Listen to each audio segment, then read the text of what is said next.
The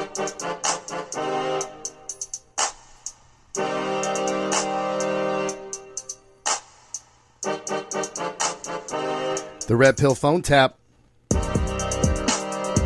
Episode number 28. 28 weeks we've been giving you red pill knowledge. And ladies and gentlemen, if you have stuck with us all of these 28 weeks, you are in for a special treat tonight. The underlying theme of this entire podcast tonight is going to be about advanced game. If you've been listening for 28 weeks, you should be ready for a little bit of advanced game.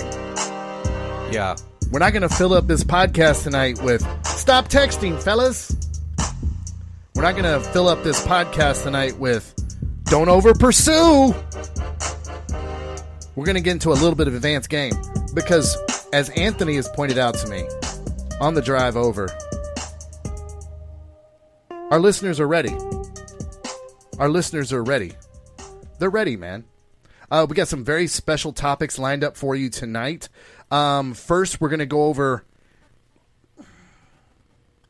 you don't walk what you talk.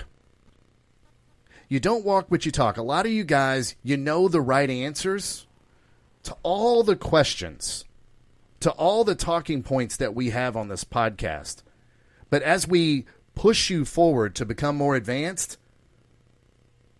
we need you to start walking what you're talking. Okay? And we're going to go over that first tonight. Also tonight, in the second segment, we're going to talk about being caught in woman's web. Where if you're talking to a group of people about what you're dealing with, either with dating or women in your rotation or women you're in a relationship with, you can't really explain it to everybody else because it doesn't make a lot of sense to everyone else. It only makes sense to you because you're caught in the woman's web of logic. And then finally, we're going to wrap it up tonight with a very important topic. I hope you stick with us all the way through because the last segment is going to be all about why you can't keep a bitch. Why you can't keep a bitch. We're going to break it down for you, some of the most common things that we see. Let's jump right into the fun, Anthony. You don't walk what you talk. Now, Anthony, as we start to stretch out into the manosphere, as we start to interact with people out here in the red pill community, we do see a lot of guys that can quote page number 28 and quote Rollo Tomasi's second book of How to Be a Rational Male. And they do all this shit, but then we listen to their dating stories we're like, you may know the right answers on the test, but this isn't how you're living your life. Yes. What you're talking about don't match what you're walking. And if you think that you can just, and I've been down this road myself. If you think you can mind warp your way into a healthy relationship, like, she's not in your head. She's not dating inside your head, right? She's dating your actions. How you manifest with her while you're dating her. And if you're not consistent because you're still in your head trying to figure things out, even though you know, because this is like this, Wesley. This is what I akin it to. You know the plays in the playbook. But now when you got a DB in front of your face and you got to run a slant on what's called in the huddle, but to see the safety crawl down, you see the safety walk down, and you don't do your option route and go a hot route, go deep fade. Now you run a slant because you're so worried about the DB in front of you that you're not paying attention that if the safety walk down, you have to change your route. You have to not only know how to maneuver on the field, but know how to maneuver when it's 3rd and 2, and they're counting on you to get open. They called your number in the huddle, and you didn't run the right route. you run the slant, and the quarterback throw the fade, and they gotta decide if they're gonna punt the ball or not. This is very crucial in your gaming when if I was to tell you, hey, when the safety walk down, what do? Oh, I run my fade route. Motherfucker, why didn't you do it? Right. And then it's got this look like, I don't know, man. And it's like when you're on a date and she shit tests you and you're like, you go to apologizing on why you said, I'm sorry, my bad. I shouldn't have said that. And you're like, and I'm like looking at you like, shaking my head like, what are you doing? You know this is a shit test. You know this because when I talked to you 5 minutes ago, you said that was a shit test. But now that you actually have to live it out, you're not knowing. You can't recognize it because the heat is on you. The pressure is on you. How can we get these guys to recognize that it takes more than just talking what we know? Because we can go online and talk to other guys and tell them what to do and what not to do. But then we go out on a date because we hadn't been on a date in a while, right? We're not out here dating multiple women in 1 week. We're just out here talking on Facebook Messenger, and we're saying what we need to say, but we're not doing what we need to do. So when it actually comes to you doing it, you don't know how to react. You don't know how to respond because you're in your head and it's not natural to you. You can't just get on the field and say, oh, safety walking down. I'm going to fake this slant, and then I'm going to swim move this guy, and I'm going to be open for this fade. Well, you and I, during the pre-show, we were talking about why is this? Yeah. Why does this happen? If they know the answers, but they don't live the life, why does this happen? And you and I both came to the same conclusion. They're not playing enough football. If you only play football once every 3 years, then this is not going to be automatic for you. It's just not, guys.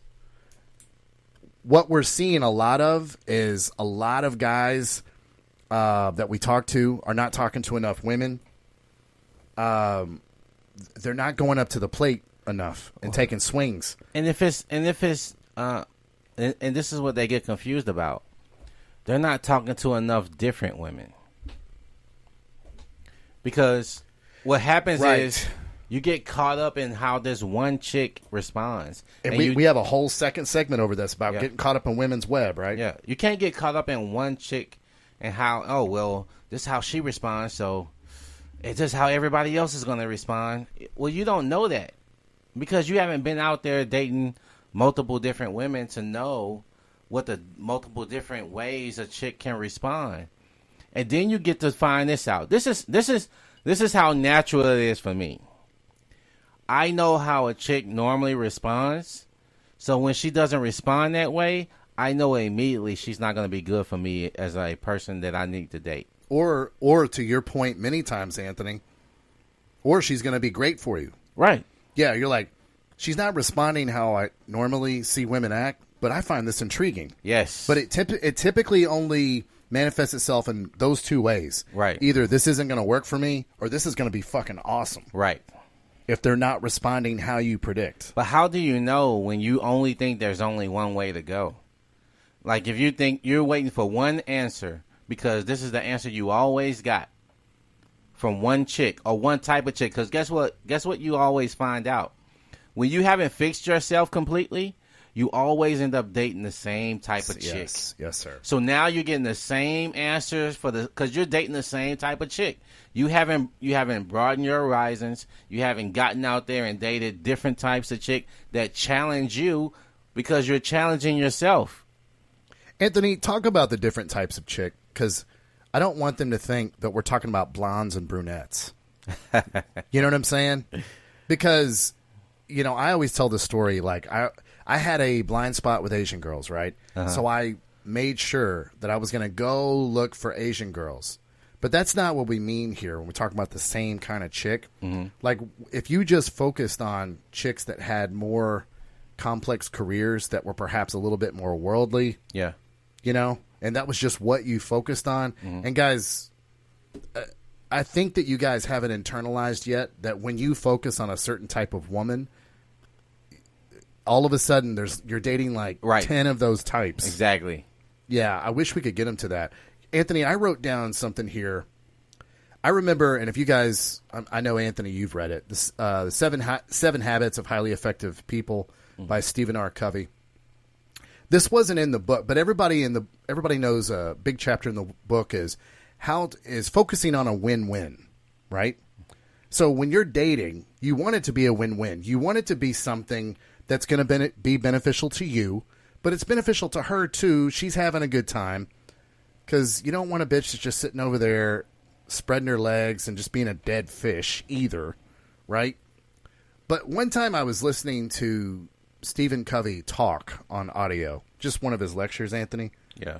And he talks about win-win. And he was talking about, yeah, you can do win-wins in life, but not when you are dealing with landlords. And he's like, well, what do you mean? He's like, well, this landlord raised my rent. And, you know, I've had my retail shop there for years. And he raised my rent, and I've just got to kind of take it. And he says, well, that's not a win-win. He goes, but how do I create a win-win when I'm not fully in charge? He's like, you're underestimating, and this is what I want our guys to lock into with your dating. You're underestimating the outside of win-win, there's something called no deal. No deal. We had a friend to the show, and he knows who he is, who recently talked to us about a woman who is sneaking to the bathroom to drink wine and ended up getting drunk and belligerent with him and stuff like that. That's a classic example, Anthony, of, bitch, get out of my house. We don't sit around and try to figure out how to create a win-win out of some bitch that sneaks to the bathroom and drinks wine. Bitch, why can't you drink wine out here? Yeah, it looks suspect as fuck. It looks like you're doing coke in the bathroom a little bit. But that is, guys, every chick you're with can't be a win-win. You got to get out of video game mode sometimes, and you got to realize some of these bitches you're going to date, it's a no deal. Yeah. Well, you only can come to a no deal is when you're steadfast on what you want. Exactly. So if you're just out here randomly dating with no purpose, no mindset intact, like you said, hey, I want an Asian. At one point, you was like, hey, I don't care. I just want an Asian. Yeah. But then it was like, wait, some of you are standing out. Right. And some of you are standing in. Like, it wasn't like I could, I had a Asian fetish. I was just attracted to Asians. It wasn't like them being Asian was good enough. Once we started dating them, we started seeing some, let's just call it what it was. We just saw some crazy bitches out there. Yeah. Right? So, yeah, that wasn't the end-all, be-all. And, Anthony, you know some very specific stories about some Asian girls where we could not reach a win-win, so we went to a no deal. Yeah. You don't have access to me anymore. And guess what? You would think, and this is one thing that it kind of gets in my craw about guys. Guys are so afraid of scaring the pussy away that when you stand up for yourself because you know what you're looking for, you know what's best for you, that they'll let a chick just get away with fuckery. And instead of correcting her when she fucks up, they allow it to happen, and then they was like, well, something's wrong with this bitch. And what I tell you, and what we've always said on this show, is that you are the reason shit happened in your relationship. Because you're in charge, you're the captain, and if shit is happening on your boat, and it's continuing to happen, it's because you allowed it to happen. What has Nick Saban said? Either you taught him how to do it, or you allowed it. So Only two things that can happen with No people middle on ground. your boat. Yeah. No middle ground there. So the thing is are you allowing them, or like you just said, are you teaching them bad habits?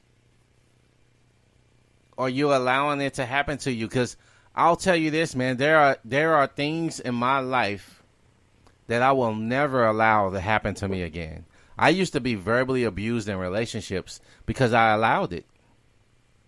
But because I know what I want moving forward, I'll never allow it again. No, sir. Never. It'll never get close to it because I'm so sensitive about it that as soon as I see an inkling of it, I cut that shit off real quick. And this podcast brought to you by #Nope. It's not going to happen, guys. And you have to develop that in your game.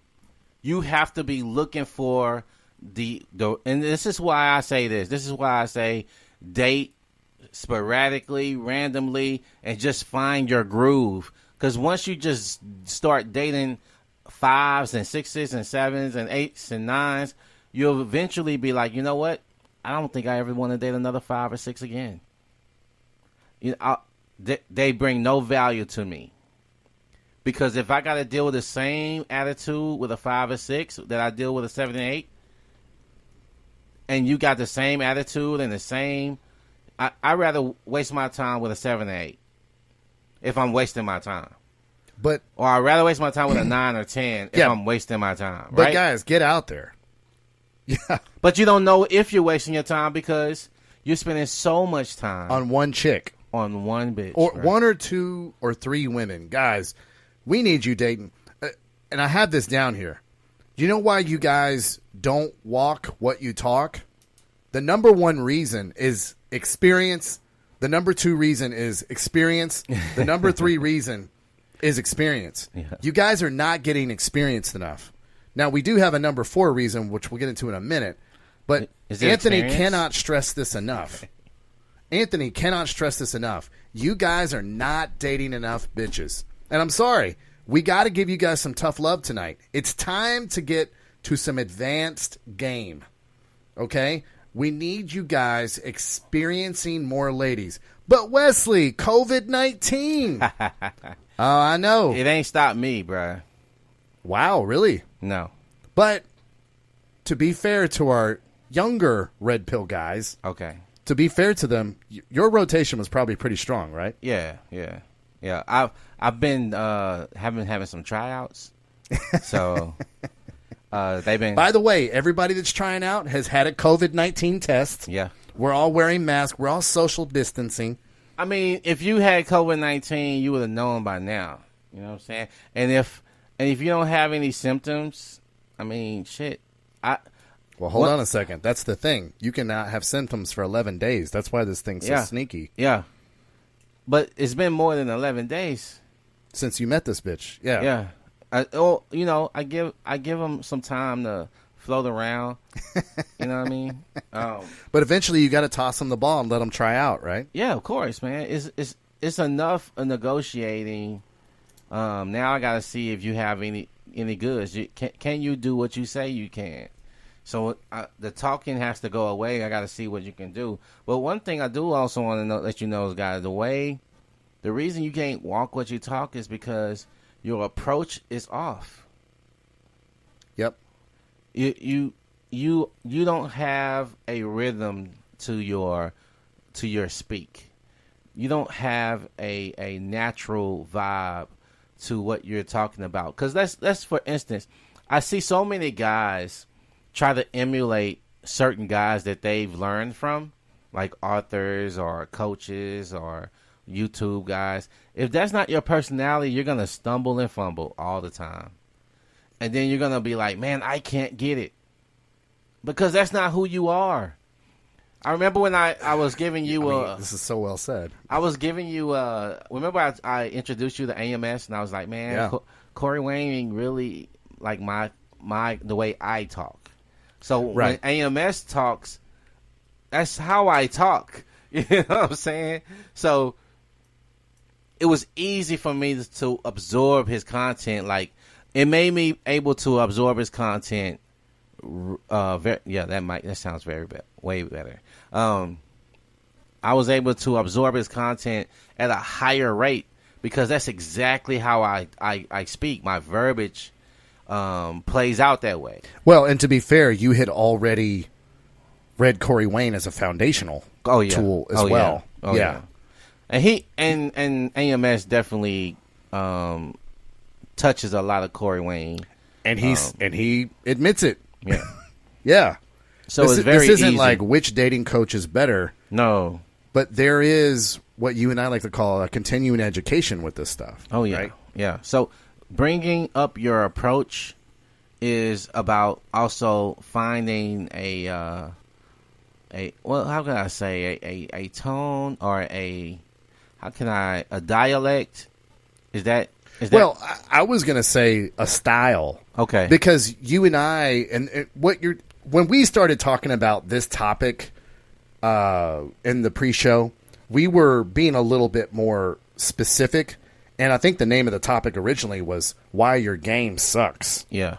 So this has to be talked about, and when it comes to game, this is the hardest time for us to give specific advice because, as Anthony is pointing out, a lot of this is going to kind of come with your style, and I'll be very frank. There's like stuff that black dudes can do that I can't do. And I don't know why. It's just black dudes can do shit I can't do when it comes to game. Well, do you have a specific example? When black dudes are like kind of like obviously running game, but women don't care. Like white guys can't do that. White guys look silly when they do that. And I'll look into the live stream real quick when I do this. Because there was a guy on a show on TLC.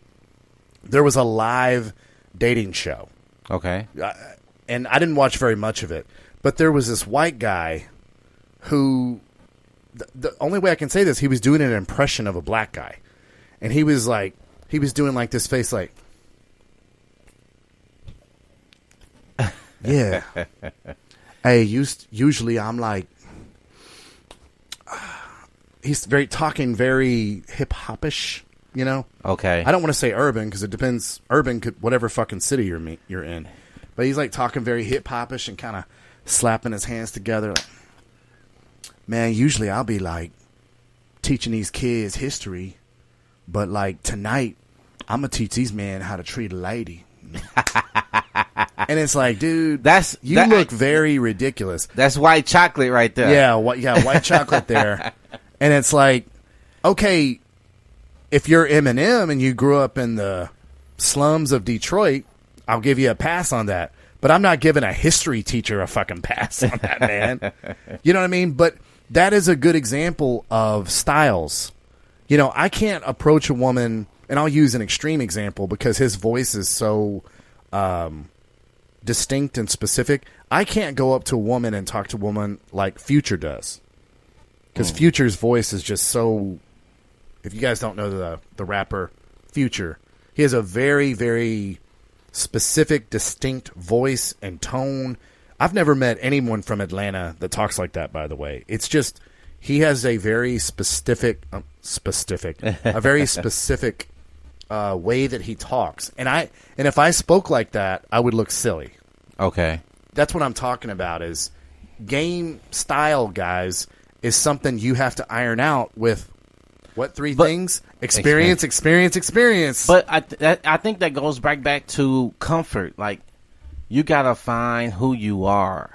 You got to be like real confident in when you say something, it doesn't matter what she responds. Because if she responds in a negative way, you're so confident that you're like, something wrong with this bitch. You know what I'm saying? Yeah. It's not what you said was wrong. It's something wrong with her, right? So that's when you know you're confident in your approach and you're confident in your verbiage and because it's not. And I'm gonna say this because I think we covered this before, but it's not what I say. I've pulled a bitch saying my damn ABCs. Yeah. So it's not what you say. You ain't gonna have to say magical words. It's your energy. It's your approach and it's your vibe. Like, you know, and I wrote this down because I want you guys to stop doing this type of shit. Stop over investing. What I mean by investing, do you go in promising shit? Do you go in trying to be like, yeah, girl, I'm gonna be your man? Like you going back to the fucking mid-90s R&B. I want to be a man. I want to Boys to Men, girl. I want to give you the moon, the stars, the mountains, the sky. I'm gonna give you the rivers and the ocean. You know, you ain't got that shit, bro. Hey, girl. Don't overpromise. You want the moon? Daddy will pull that down for you, baby. I got an astronaut friend. He got some moon rocks. You know what I'm saying? Bitch, you ever seen Despicable Me? I'll make that shit happen. Yeah, like don't overinvest in time. Don't spend the whole night with her. Let's say you get I didn't, man. This definitely is advanced game. I would go out. I remember I used to go out and I would try to pull a bitch, and I thought it was successful if I could control this bitch time the whole night. Like go in and give it. I called it building rapport and shit. But I'm just talking this damn girl ear off. I get the number and all that, and then guess what? I ain't got shit to talk to this bitch about. Cause I ain't talked the damn ear off and told her my whole life story and shit, right? Which makes you mysterious as fuck, right? And not at all. So I was like, why this bitch ain't picking up the phone? You know what I mean? So, cause she know you already, and anytime a bitch is familiar with you, she is bored of you. Yep. There is nothing for her to figure out about you. So don't overinvest and talk about your whole damn life. And telling them all the ins and out about you. Even if she asks, don't. I mean, give a little and change the topic. Well, let's give them a specific on that, because I always liked using that line when they would ask me a little too much. Especially, I would want to kind of hold back what I did for a living. Yeah, because it's always it's always what they want to know. Yeah, and that was the easiest way to. I always found that was the easiest way to really be mysterious, because they always want to fucking know that shit, dude. And I always with them about it. That's they said that. That's illegal. Yeah, and all of know that shit, you know. So that was one thing I do, like being mysterious. Now, if you do a lot of blinding, probably gonna ask to go out. So, oh yeah. But whenever I pull that off, I would try to do that. I would try to make it where they didn't know what I did living, and then they could ask you too many questions. I would always go to the line. God damn, I feel like I'm in a smoky room right now. I got a light down on my face. Feel like I'm about to get sworn in to the grand jury. What the fuck? And I would and of course, guys, you want to make it like fun. That's kind of why your game sucks too. Your game isn't fun. I also believe that they have a lot of feminine energy when it comes to their approaches and their game, because getting the same type of I want to get to know you. I want to know about your emotions and all this shit, how you feel, and that's some female shit. Like, you're performing, right? Yeah, you go in trying to get her validation, and guys, if you haven't heard by now, don't give them validation. Well, I think what you're talking about right now, though, is these guys wanting the woman's validation. Yeah. Hey, is the date going good? Am I doing good? Am I doing good? Well, when validation shouldn't be given or wanted. This is what I'm getting at. Like, validation should be off the table. Well, that's when you said there's a lot of feminine energy coming from a lot of these guys. That's the first thing I thought of. Yeah. Hey, are you having fun? Is Is the date going well? Where would you like to go? See, this is a guy that don't know if he's enjoying himself. Right. Because if you're enjoying he doesn't yourself, care. He don't care what's going on. He's like, this is fun. I'm having a good time. Because I get to be with a beautiful lady. So that's the validation part. They're like, hey, you're not gonna leave after this, right? Like, this is enough, right? You're not bored right now, are you? I'm enough, aren't I? Remember what we talked about while we were doing the pre-show on this? Remember what we talked about? We learned, because, again, guys, when you guys get a lot of experience on this, you guys are going to learn most of these women that you date, not that good of a time. When you flip it around where you're trying to have the good time, guys, we're having a streaming issue now. We'll be all right. Hold on 1 second. We will take a quick... Stop over-investing. Yeah. And Stop over-investing. Anthony, one of the things I want to hit with you, because we said, why is this happening where guys have all the right answers, but they're not living the life? We said the top 3 reasons are experience, and experience. But you know what the 4th reason is, man? You and I talked about this. Guys, y'all are so afraid for women to be unhappy. And Anthony, what I'm observing with a lot of guys that are new to the red pill, and a lot of guys that are experienced with the red pill, a lot of guys that are masters to the red pill, when a woman isn't happy, they immediately assume they're wrong about something. Guys, we were just talking about, before we had a technical issue, we were just talking about, Anthony and I, during the pre-show, we were talking about when we would go on dates, what you're going to find is most of these women don't bring a lot to the table. They're not very good conversationalists. They're not going to be as good a conversationalist as your friends are, as your guy friends. So when you go on a date, guys, you should go to places that you want to go. So at least you got that going for you. Yeah, man. You're enjoying the date, so you're not concerned about if she's enjoying the date. Right. So it kind of unintentionally sets the tone for... It kind of unintentionally sets a tone for, like, the world's kind of about you, right? Mm-hmm.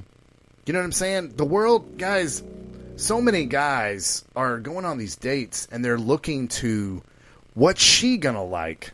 Motherfucker, do shit you like. Don't be so fucking hung up on making these women happy and fucking tap dancing for them. Just, here we go. What about now? Does this make you happy? This is where I see a lot of guys not walking the walk that they talk because they're just so fucking concerned with women's happiness. Guys, quote the late, great Patrice O'Neal. As long as the man is happy, the woman will be happy. Let me repeat what I just said because it's very important. As long as the man is happy, the woman will be happy. Because when a man is happy, he makes everybody else happy around him. And when you're not happy, she gets less access to you. You don't get feminine and huff and puff and throw out ultimatums and bitch and moan about it. You have rotation breakups. No, serious. I mean, that's all feminine shit. You don't have to have. You're gonna show her. Yeah, I'm gonna be all butthurt and I'm gonna show her. No, guys, it's super simple. Just throttle back time. I remember when I first started coaching someone, they were so flabbergasted, Anthony, that a lot of what I was telling him to do was to do nothing. Yeah. Well, what should I do today? Hang back, man. We're waiting on her to contact you. We want her to know you are confident enough to not have to reach out. Now, our coaching is not to just do nothing. But when you are doing nothing, we want you to know why you're doing nothing. Well, you're not doing nothing with her. Right. You know what I'm saying? You're living your life. You know, and the thing is, you guys got to get comfortable with being absent. And being alone. Because when you tell me, or when I see you being in a fluster because you don't understand what's going on with her, typically because you don't understand what you needed to do next, because you probably overdid something, you overinvested, you overpursued, you did some shit that you probably shouldn't have done when in the courting portion, where you're like, well, what do you want to do now? If you were asking that question, you're not the man in this relationship.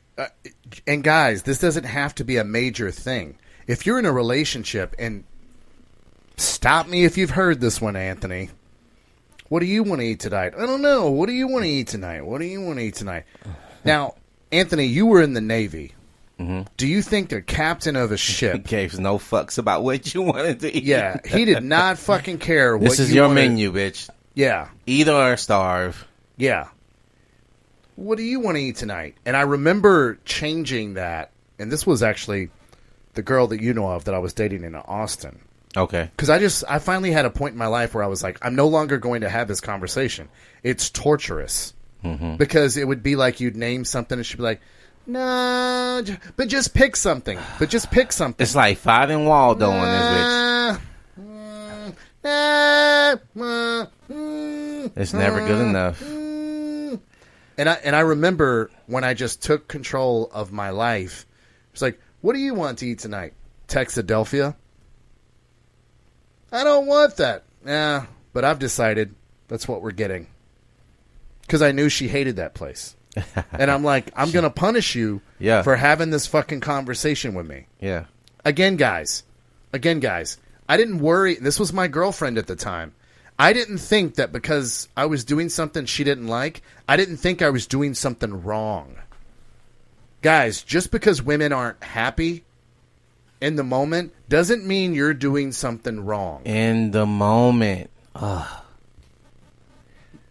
In the moment is very key point, because that's how these bitches do. They do and feel and act in the moment. And guess what? When that moment's over, you don't get to give her credit for that moment in the next moment. Now, you can challenge her and hold her accountable for the moments she was doing shit. But in the next moment, and she's doing something, that's how she feels in that moment. Because she can love you in one moment and hate you in the next, and she don't see anything wrong with that. Because they don't see their own fuckery the way we see it. We see it quickly because we're like, bitch, that's crazy. How you gonna flip on me like that? Yep. But if you did that to them, no, you're supposed to be the solid rock. You're supposed to be the mountain. You're supposed to be the stable guy. That's why they want you to decide on shit and be that, hey, don't let me get out of control. Don't let me, take you on this roller coaster ride that they want to put you on. Do not get on the roller coaster ride of emotion, guys. That's not for you. That's not your ride you have. That's not the part you play in this situation. Anthony, as you always say, you are the roller coaster operator. Exactly. You're down here on the ground while everybody else is on the cars going up and down and screaming and whoa! We're coming to the top of the hill. It's gonna be crazy. They're losing their hats, their change. Sunglasses are flying all over the place. Necklaces is falling off. And you're like, okay, yeah, this happens. You're used to this because guess what? The last bitch got on the roller coaster and was doing the same shit. Yeah. This is why you don't get bothered with the ups and downs, because you're used to this shit. Now, guess what happens when the chick comes with you and you're like, I guess you're gonna get on this roller coaster too, and then she was like, no, I'm good, and you're like looking at her sideways like, wait, you don't want to get on the roller coaster of emotions? No, I don't really like that. Like, okay, what happens next week? Yeah. And let's see what happens next. And 6 months go down the road, and you're like, my bitch get on the roller coaster emotions. On the 7th, yeah. When you look, and you're like, what's wrong with it? But you don't panic because you're like, oh, you're just like the rest of these bitches. You're just going to get on the road some emotions. You just don't get on often. Very well said. Very, very well said. That's my relationship. I'll forget sometimes that, and my muscles will atrophy because I'm like, oh shit. Because guys, that illusion of like I've got one of the cool ones, that's not, fellas. That is not real. Not something that exists. You just have a woman that gets on the roller coaster less. Can't trust enough. There's not going to be a woman you meet that's just ever going to jump on the roller coaster. Or that's the term you use, Anthony. Yeah. The term I use is they just all of a sudden go feral on you. They just like if you've ever been around a feral cat. Down here in Texas, we have a lot of these feral cats. The cats are wild. If you go down to pet them, they'll fucking scratch and bite you. You're like, God damn, I'm just trying to pet your ass. Fuck you then. God damn. You know, and it's like, that's what you have to graduate to. Is you have to know through experience what can happen. Now, let me also point this out. Because we will have gentlemen in the manosphere that will read all the same shit that Anthony and I read. They will read all the books that we read. They'll follow all the videos that we read. And they're like, man, so as far as knowledge goes, as far as game goes, I read all the same books as Wesley and Anthony. # same. No, motherfuckers. The difference is the experience that we have in this shit. Go read a book on how to swing a golf club, and then go fucking play Tiger Woods in golf. Read a fucking book. Hey, I read the same books Tiger read. Yeah.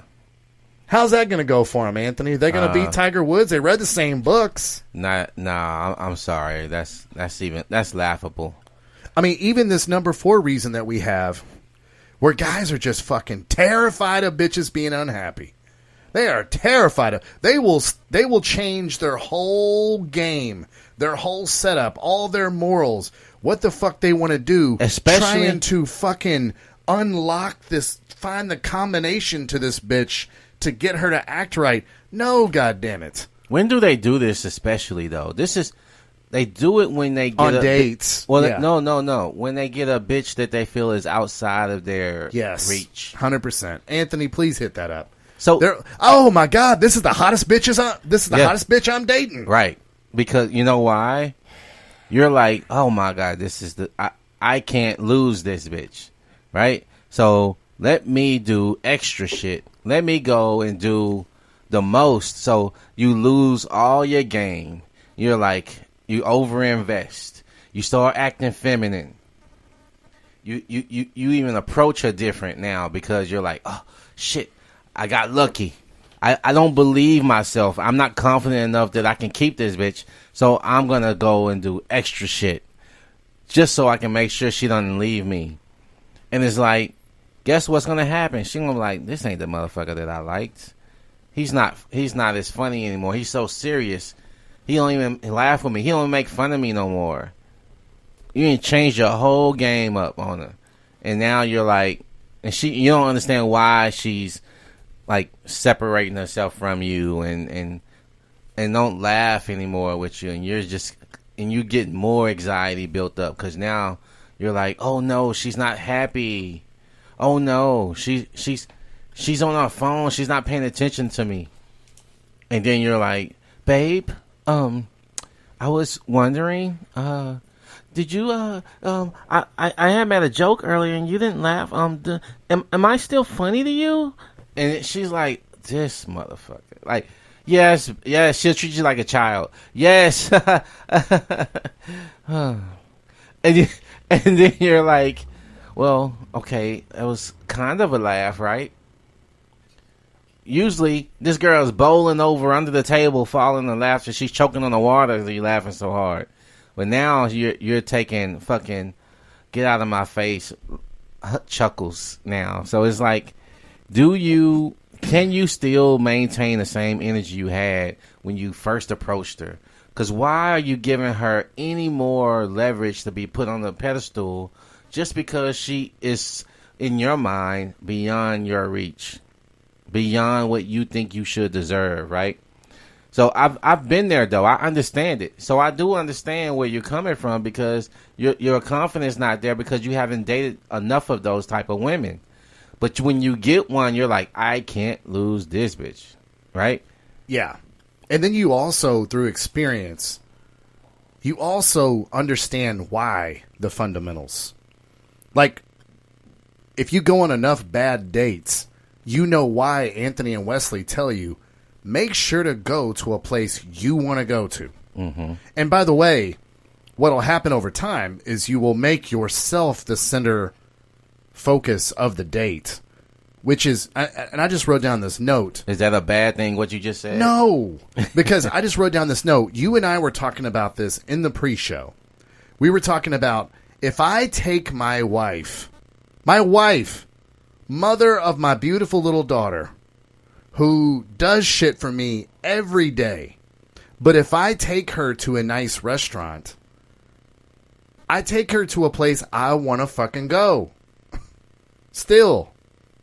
You know why? Because I'm the leader of this fucking family, and Daddy knows what's good.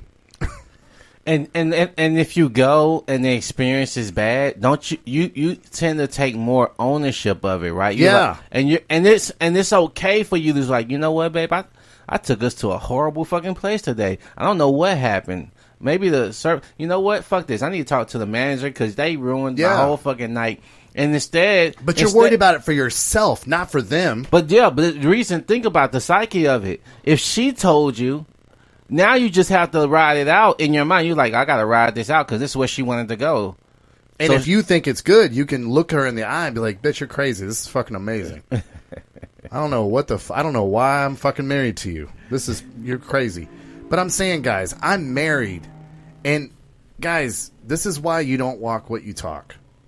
You don't have the experience to know this shit, even in the dating phase, even the first time you fucking reach out to them. It's not about them, guys. It's about you. And it's one of those things, Anthony, where you know, we talked in the pre-show about having some advanced game. Mm-hmm. And you know what? As I'm sitting here talking aloud, I will say I do get a little frustrated with our audience sometimes because they'll say, yeah, the date's about me, but then I go watch what they're doing, and that's not what they're doing. Mm. It's like sometimes, guys, we're going to give you guys a little bit of tough love here. We need you to internalize some of this shit and start, like the segment's about, start walking your talk. Mm-hmm. Start actually doing this. Not because we're telling you, but because we care about your fucking happiness. We're ready for you to go to a higher level. Genuinely care. Yeah. We don't fake care like all these other motherfucking radio shows and talk shows that just want to tell everybody what the fuck they want to hear. We actually want our audience to get some fucking results. And you can't do anything in life. Let's back up with a broad fucking brush here. Yeah. You can't do anything in life where your sole focus is trying to please other people. Right. Because as our listeners are pointing out here in the live stream, it just comes across fake. Yeah. Why do politicians come across fake? Because we know what the fuck they're saying isn't what they do right when they get in office. And I'm talking about both parties. It comes across fake because it's not their truth. Yeah. Pleasing other people Now, if your truth coincidentally pleases other people, even better. Yeah. And if it doesn't, it's still your truth. Yeah. You're not living your life to please others. You're living your life to please yourself. And guess what? If you come off as an asshole, it's still your life, man. I don't want to live my life based on what somebody else has decided that I will be happy with. I've tried to do that. I tried to live my life based on what my parents wanted, and it didn't make me happy. So as soon as I decided what I wanted to do, I was at peace with it, even if I had to struggle to accomplish it.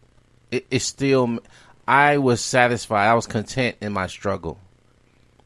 And that's the thing. A woman can see you in your struggle and see that you're still content and can still ride for you. But as soon as she sees you hemming and hawing and unsure and insecure and you're pretending, you sound like you got it together, but she can tell you ain't got it together.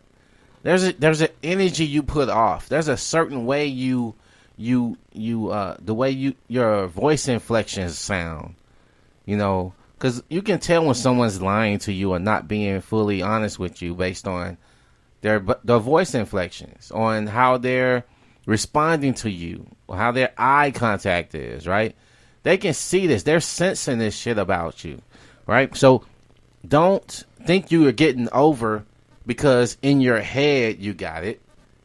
If you can't get it and do it consistently, like Wesley likes to say, get up and fucking make the team every day. Mm-hmm. It's easy for Wesley to make the team because he's been getting up every day making the team. I'm in fucking shape.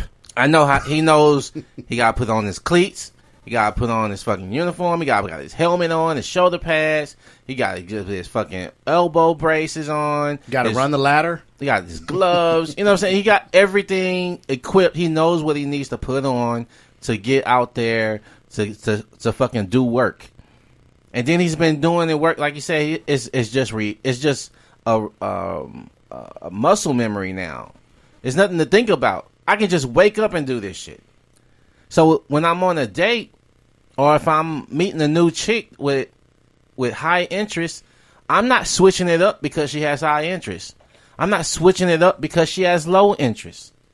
I'm doing the same shit because this is who I am and what I do. I'm consistent with it because I've been doing this shit for fucking ever. And now I know what to expect. And then if like we talked about earlier, just to bring it full circle, when she responds, I understand what that response is.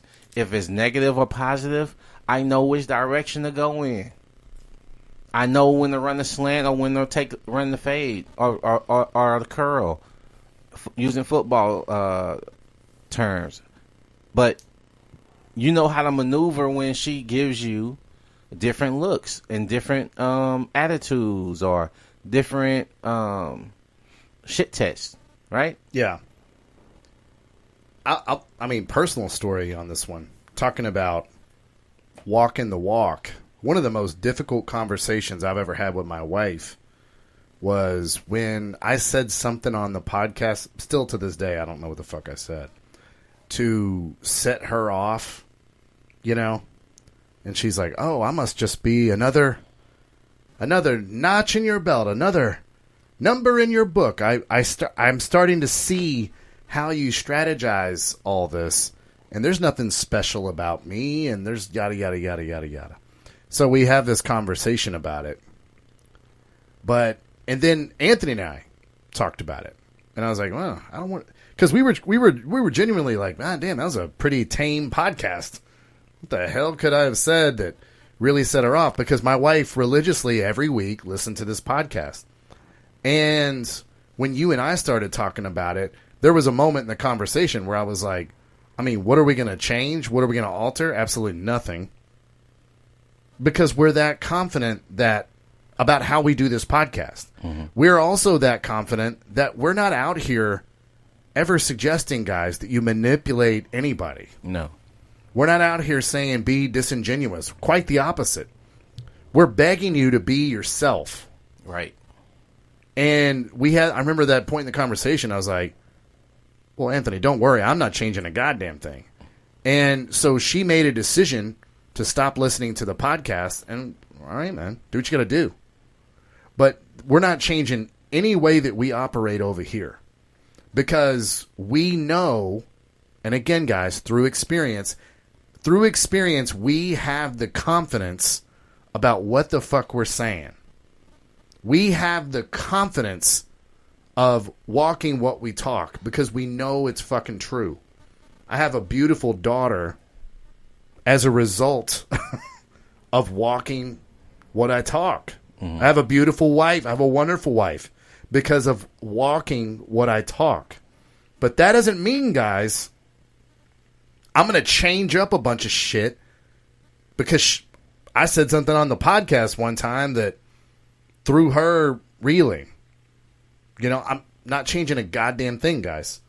Because, you know, I think some people kind of get the impression from you and I that we just kind of come on here and we talk a bunch of shit, and then when we're out in the real world, well, they don't really say this shit to women.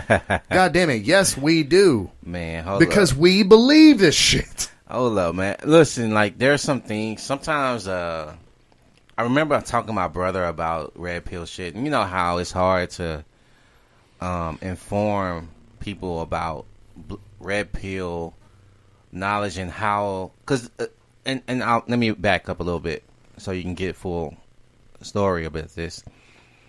I've changed so much who I was to who I am today that when I say certain things, people kind of look at me like, wait, what? Like you called her a bitch? Yeah, I called her a bitch, man. Like, he's like, wait. And it's like, oh, wait. You told her to get the fuck out? Yeah. Like, but when you talk like that all the time, it's not very unusual, is it? No. and it's easy to come out, and she sees that I'm serious about what the fuck I'm saying. Because I was explaining something to someone before.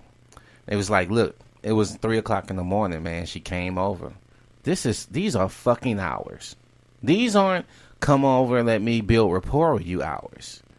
Right? It's 3 a.m. in the fucking morning. And you're coming and Anthony, I love how you're saying, this isn't come over and build rapport with you hours, but you're talking about her.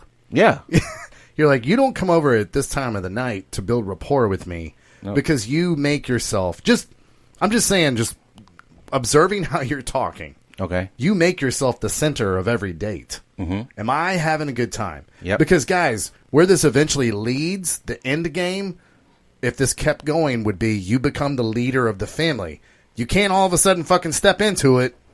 Nope. 2 years down the fucking road. Nope. You have to begin that way. Yeah, there's no magical switch that says, I'm the man now. Yeah. I'm the leader now. Nope. Now, Anthony, I do want to hear that, though. So you told this girl, like, look, this isn't come over and build rapport with me hours. well, that's how it came out because, and at the end I realized where I fucked up, but I'll tell a story. You know, we were making out, you know, going at it. Things were escalating, and right where it gets to the point where I'm taking everything off on the below the waist, it was a no.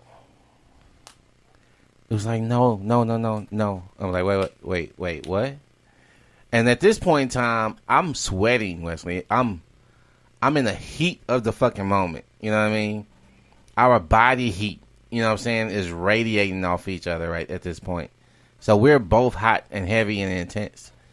But again, you know, I'm not crazy. If she says no, I gotta fucking stop, right? But I wasn't happy with it. I let her know that. I'm like, wait, what? So you felt this going in this direction. So you're saying you don't want this? Well, not now. Well, it's fucking 3 a.m. The day's almost over, bitch. She said maybe next time, Wesley. All right, well, cool. Well, I got to get to bed. Well, no. And guess what? Exactly what I said. I said, hey, well, how about you just go home then?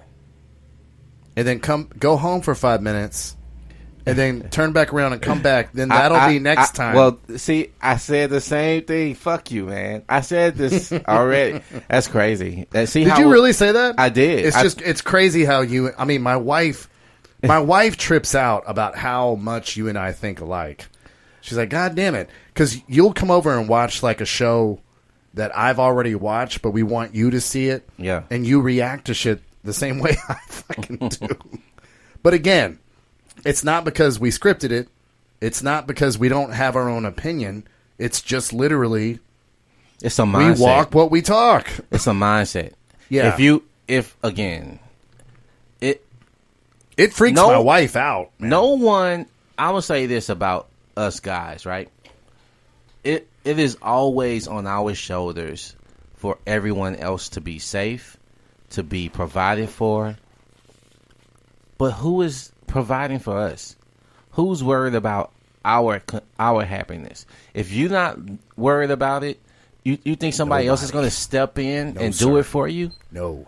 Yes, you have to be fucking selfish about your own happiness. Men do. Yeah. Yes, you do. Men do. Yeah.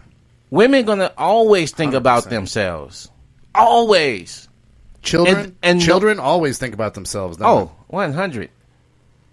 So you think that you're supposed to be different? You're supposed to be manning up and not be happy because for some reason that's what somebody's putting these fucking dumbass broads head, that men not supposed to be happy because we supposed to make the woman happy? No, if that bitch ain't happy when you met her, she ain't gonna be happy when you get with her. I'm sorry. You're not a magical guy to be able to make her happy just by being present. That's called codependency. And as soon as you leave her presence, she's not happy. And guess what? You gotta work. You gotta go do your own hobbies. You gotta go, live life. You gotta go take a shit. She's not going to be happy when you taking shit. You take shits for so long, and I don't understand why you're in there for so long. And I'm out here wondering if you're okay. And I'm like, bitch, I'm taking a shit. 9 out of 10 men in that situation are like, all right, I need to go online and look at how to shit quicker. How to shit quicker. Because men have got it in their heads. If women are unhappy, they're doing something wrong. Yeah, and they gotta stop, Anthony. Yeah, you gotta understand that this is not a it's not a point in your life where shit just starts switching up. And guess what? This is the crazy part about it, Wesley. When you stand up for yourself and tell her, no, I'm not doing that. I'm still gonna do what I've been doing. Guess what she does? Okay. Yeah, that's it. That's it. She's just going to fall in fucking line. Or, then you have the fit throwers.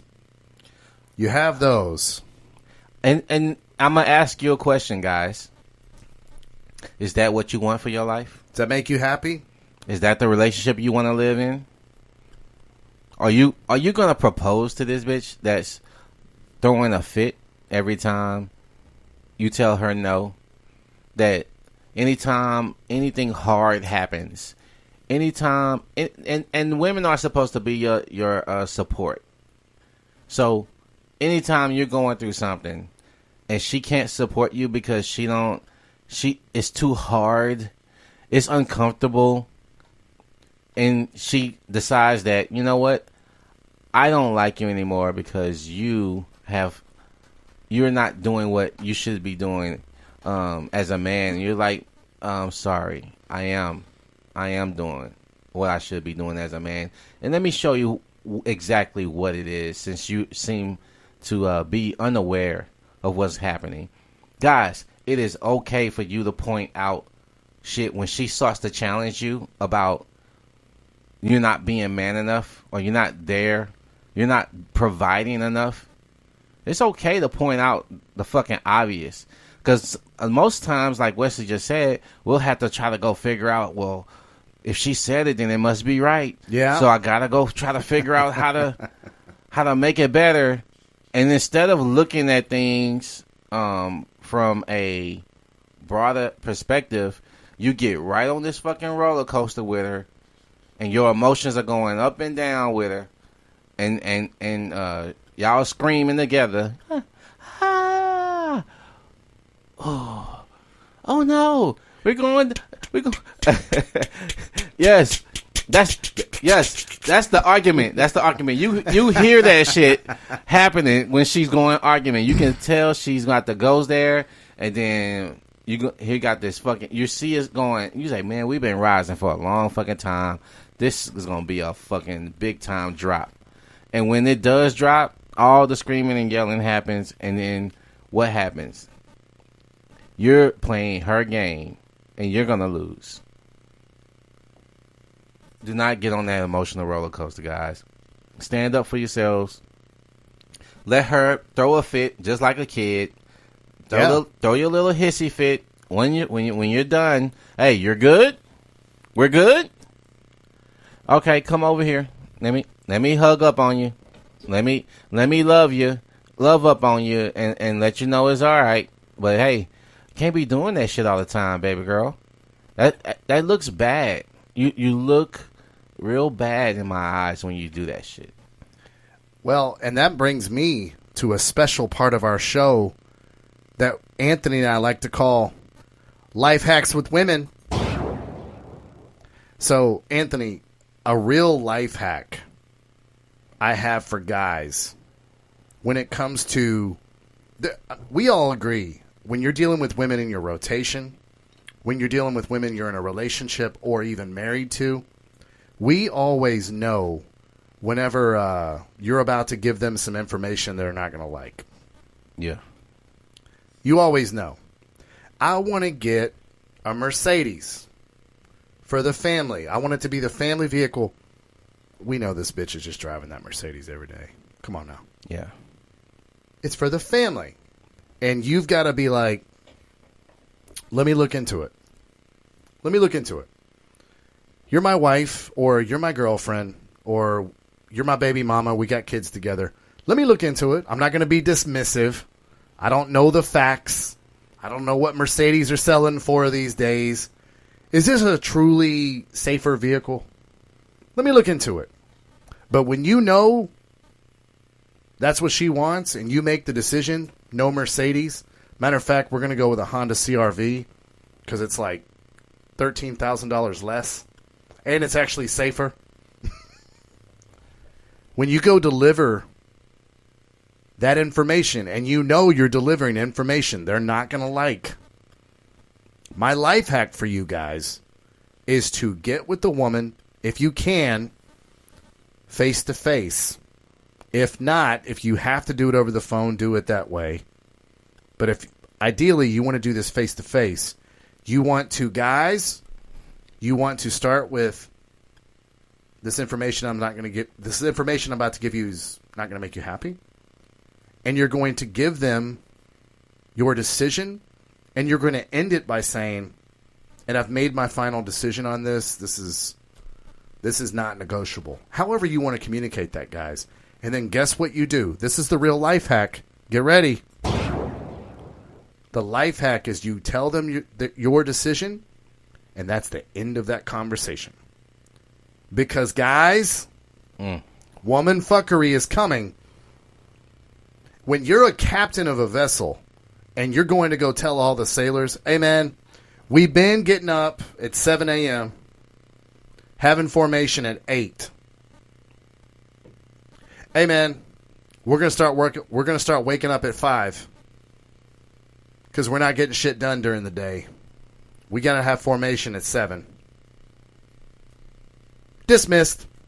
That's it. Yeah. The captain doesn't come down. All right, sailors, let's talk about this a little bit.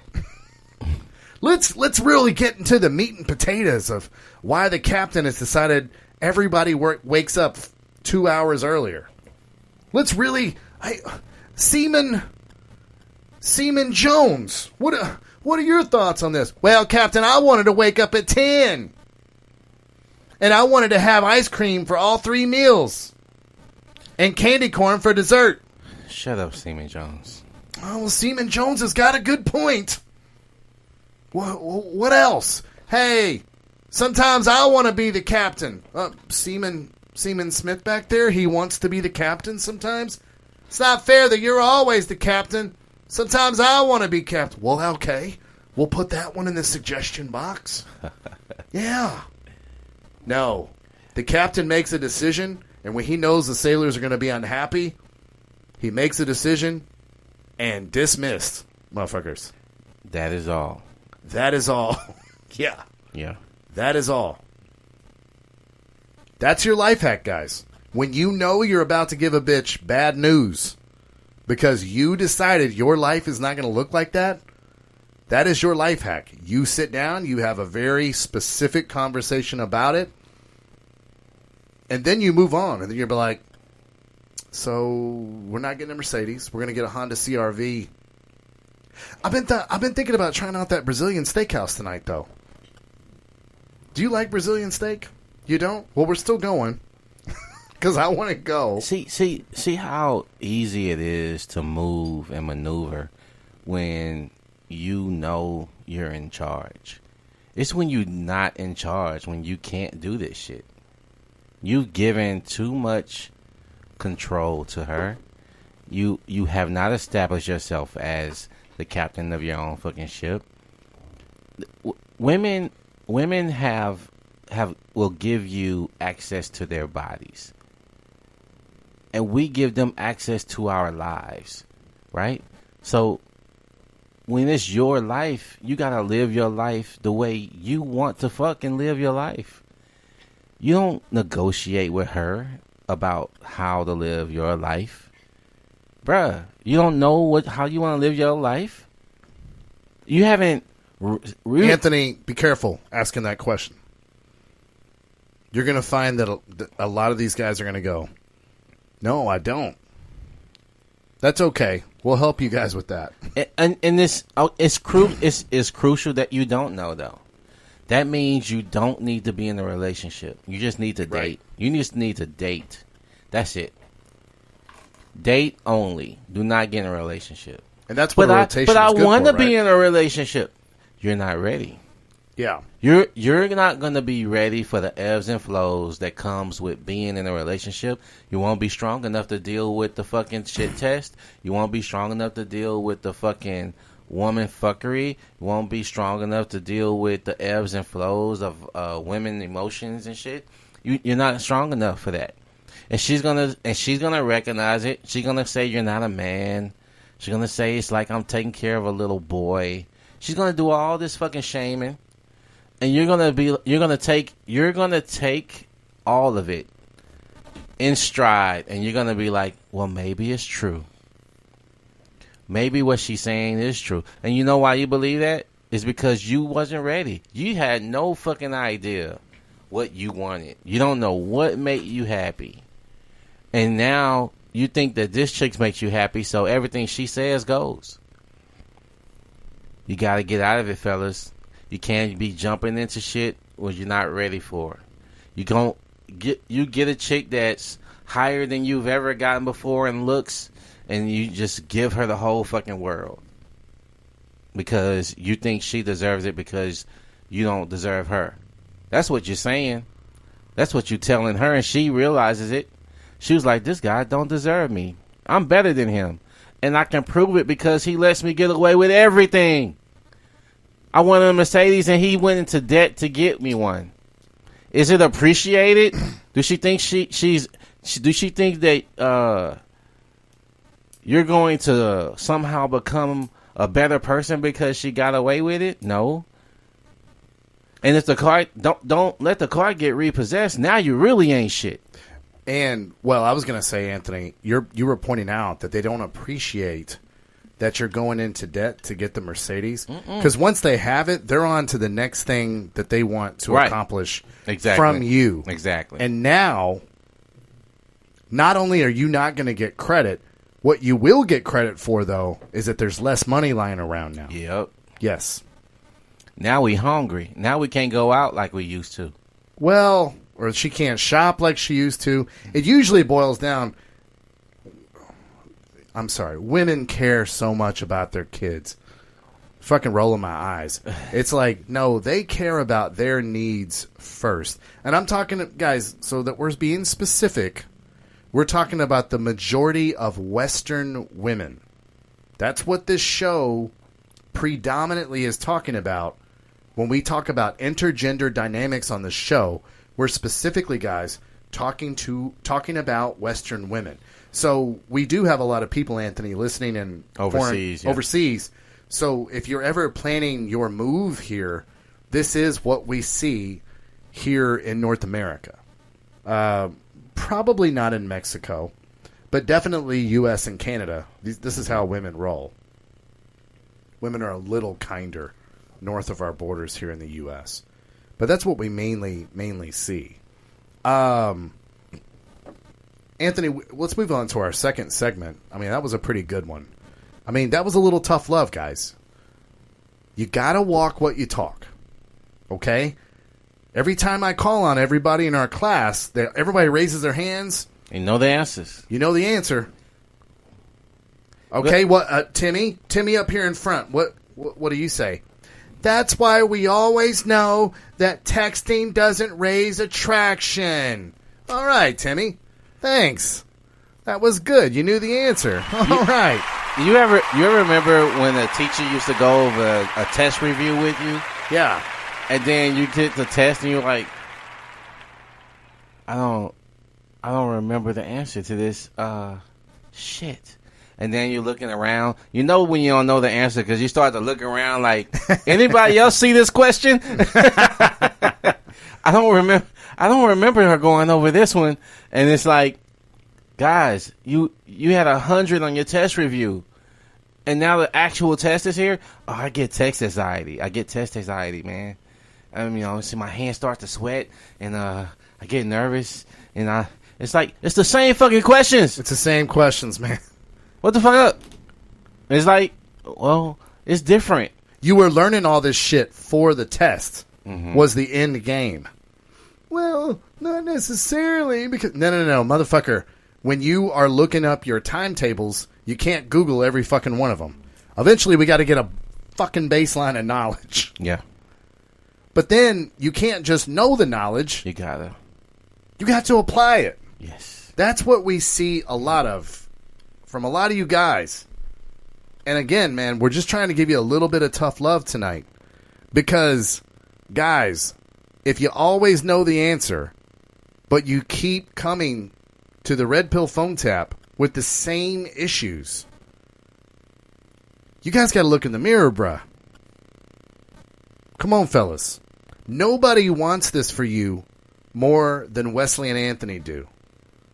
But you got to help us out, guys. Help us help you. Please. We need to start seeing some level changes from some of you. And you know who you are out there. So, let's get to what happens when you are successful. Yeah. You say, you know what? I found myself a good gal. And I'm gonna Oh, wait. That's our last segment, man. No. I'm getting into Oh, you're getting into I'm sorry. Because our last segment, I'm really fucking excited about. I'm super excited. That's why I'm like, let's get to the second segment. Because the third one, I'm really excited. I mean, you picked a good segment for tonight. You find yourself a good gal, and somehow some things just aren't fucking playing out the way you thought they would. And Wesley named this segment pretty perfectly. He's like, hey, you're getting caught in a woman's web. We already talked about the fucking ebbs and flows of her emotions when she gets in her feels, right? But then there's these things that women do that you're like, well, why the fuck? How did I get myself caught in this situation? Wait, I was running shit, and now this bitch got on. I'm on a curfew. Anthony, that's a perfect example. That's a perfect example. How the fuck I'm on a curfew? Yeah. Your boys is like, hey man, let's get a drink after work. Nah, man. Wife, the wife said I can't be out past 8, bro. What? Wait, 8, bro? Like 8? The game starts at 8.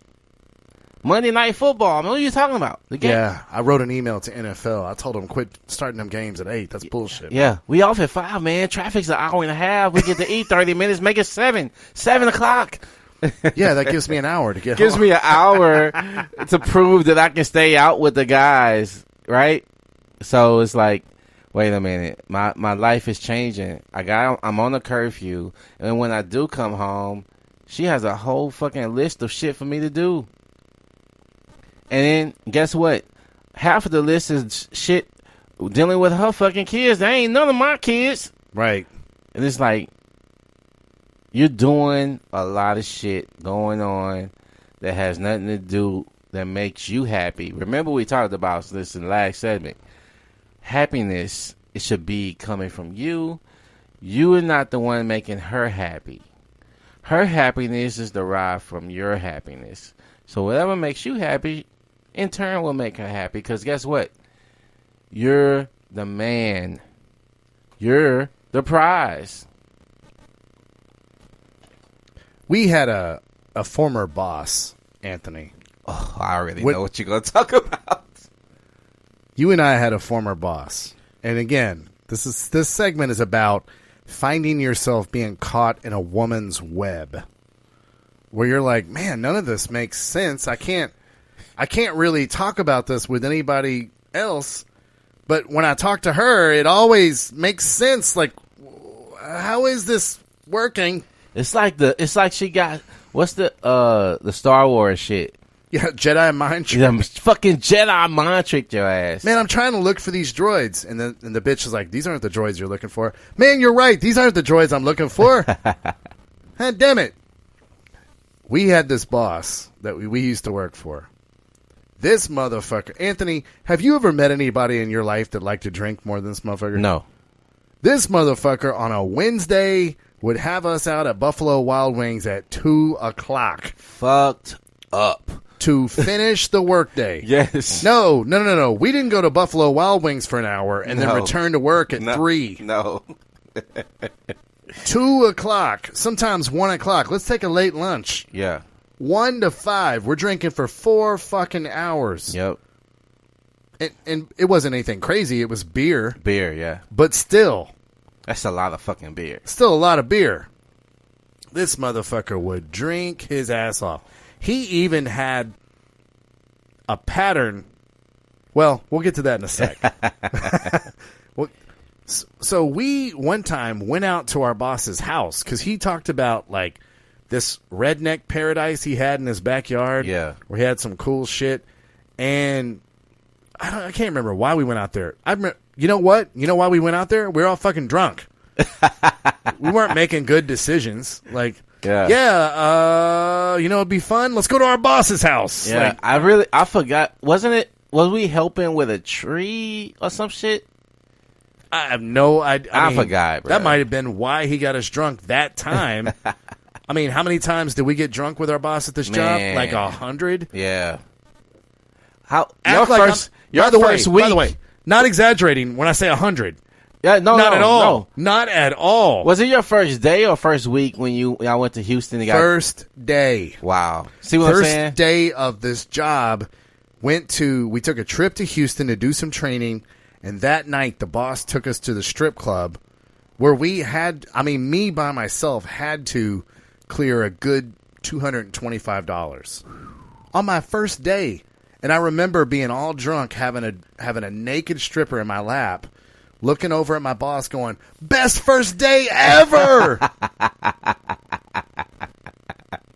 So we've kind of set up what this boss was like. We went to our boss's house, and we were like, hey, do you guys need a drink? Do you guys need a drink? And we're like, yeah, man, let's keep this party going. I'll take a drink. Hands Anthony and I a Diet Dr. Pepper. And we're like, The fuck is this? Well, when he handed you the Diet Dr. Pepper first, I'm like, yeah, Anthony's kind of drunk, man. Don't give that don't give that motherfucker anymore. Don't give that motherfucker anymore. But he hands me one, too, and I'm like, well, what's going on here? We're both getting Dr. Peppers? The fuck? Yeah, we can't drink around the wife. Really? You can't drink around your wife? This is definitely headed for divorce because, motherfucker, you like to drink. Right. Now we know why he drinks so much. At work. Because he can't drink at home. His own fucking house. Now, when he came home, it is obvious that you drank, motherfucker. It is obvious. And I remember him telling me that he would actually buy like 2 of those fucking tall cans. What are those? Not 4 of these. Well, they were like 32 ounces. The tall cans. Those tall. We always call them tall boys. Yeah. I don't. Are they 24 or 32? 24, 32. One, but he would like fucking crush those on the way home. Yeah. And it's like he would also do this weird thing where he would come home after drinking, but it would be impossible for him to hide. Mm-hmm. And so he would buy a 12-pack, sneak it into the house, but he would take 10 of the 12 beers out, and he would put a 12-pack in that just had 2 beers in it. So he was pretending like, by the time she got home, he had drunk those. He had drunk those at home. He didn't drink them at work. Yeah, just every once in a while I like to have a beer. Every once in a while. What, you mean like 3 times a week you're getting the entire staff drunk at work? 3 times a week. I didn't even know he did the hide the beer. Oh yeah. Wow. Yeah. Yeah, that's why he would have just cans of beer in his trunk. Because he ain't going to throw that shit away. No. But he would bring a box in of beer he didn't even drink to make it look like he drank it. Wow. He would also have to, so you didn't even know about this, he would also have to dump a couple beers. So that's what he was doing. Okay. Oh, so you saw this? Yeah. Where he would pour the beer out so he could have cans in the trash. Yeah. Yeah. So that's why he bought those tall cans. I thought he was like slamming them. And I'm like, why would you slam? You're fucked up leaving here. Why would you go slam more beer? So he would spend money dumping beer out. To hide, like, why he has beer on his breath. Wow. Yeah. Yeah. So that was like always his strategy. Now, this is what's important about being caught in a woman's web. What Anthony and I just described, did any of that shit make any sense to anybody listening? I know, not to me. Did any of that make sense? It just doesn't make sense, does it? It's just caught in this woman's web. I'm sorry, in the live stream, Bruno says, damn, was your boss Jim Leahy from Trailer Park Boys? Bruno, very similar. Very similar. But it was one of those things where it's like, none of that makes sense, does it? And if what you're going to find, guys, when you're caught in a woman's web, what you're going to find is you can't fucking explain this shit. If you were rationally explaining shit, you'd be like, I can't drink at my house. Why? Because I married the wrong bitch. Yeah, that's basically. And now I have a daughter with her. Yep. Coincidentally, he had a daughter as well. I'm not talking about my wife. Because I get into arguments with my wife because I will not hide that I'm drinking. Nor should you have to. No. You're just caught in a woman's web of fuckery. It's just kind of like, we have this example with a gentleman that I'm coaching. His ex-girlfriend bought him a dog. Let's call the dog Stripe so that we can tell this story quickly. Ex-girlfriend bought him a dog. They break up. The ex-girlfriend will not give Stripe back to this gentleman. Won't give Stripe back. I'm laughing as your alternate name is because I know the other name. That's funny. Are you telling me Stripe has something to do with Gremlins? Is that what you're... Yeah. And this dude, many times, fed this little dog after midnight. I'm just kidding.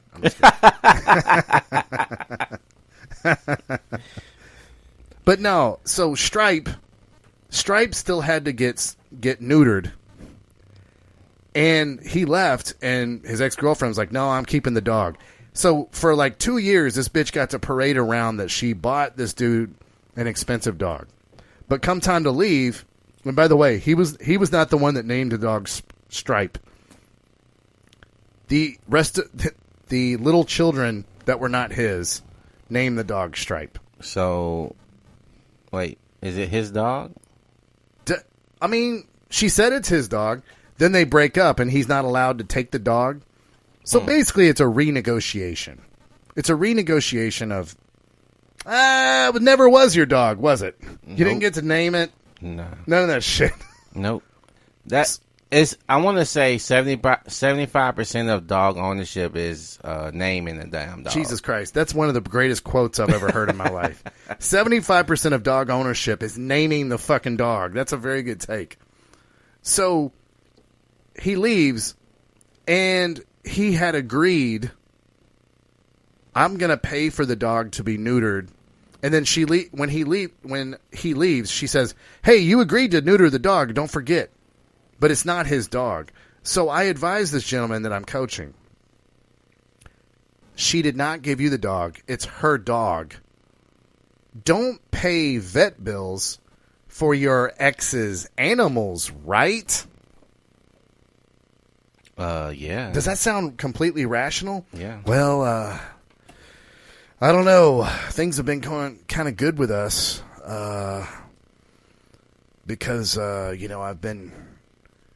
she's been kind of warming up to me now that I've been doing things that she likes. So, damn it, I don't want to upset her by not neutering the dog. I'm like, dude, this is the kind of shit I'm trying to tell. I'm sorry. If you want to know why I'm laughing, you should tune into our live stream on Facebook. The Red Pill Phone Tap. So, oh God. Nobody rationally can explain.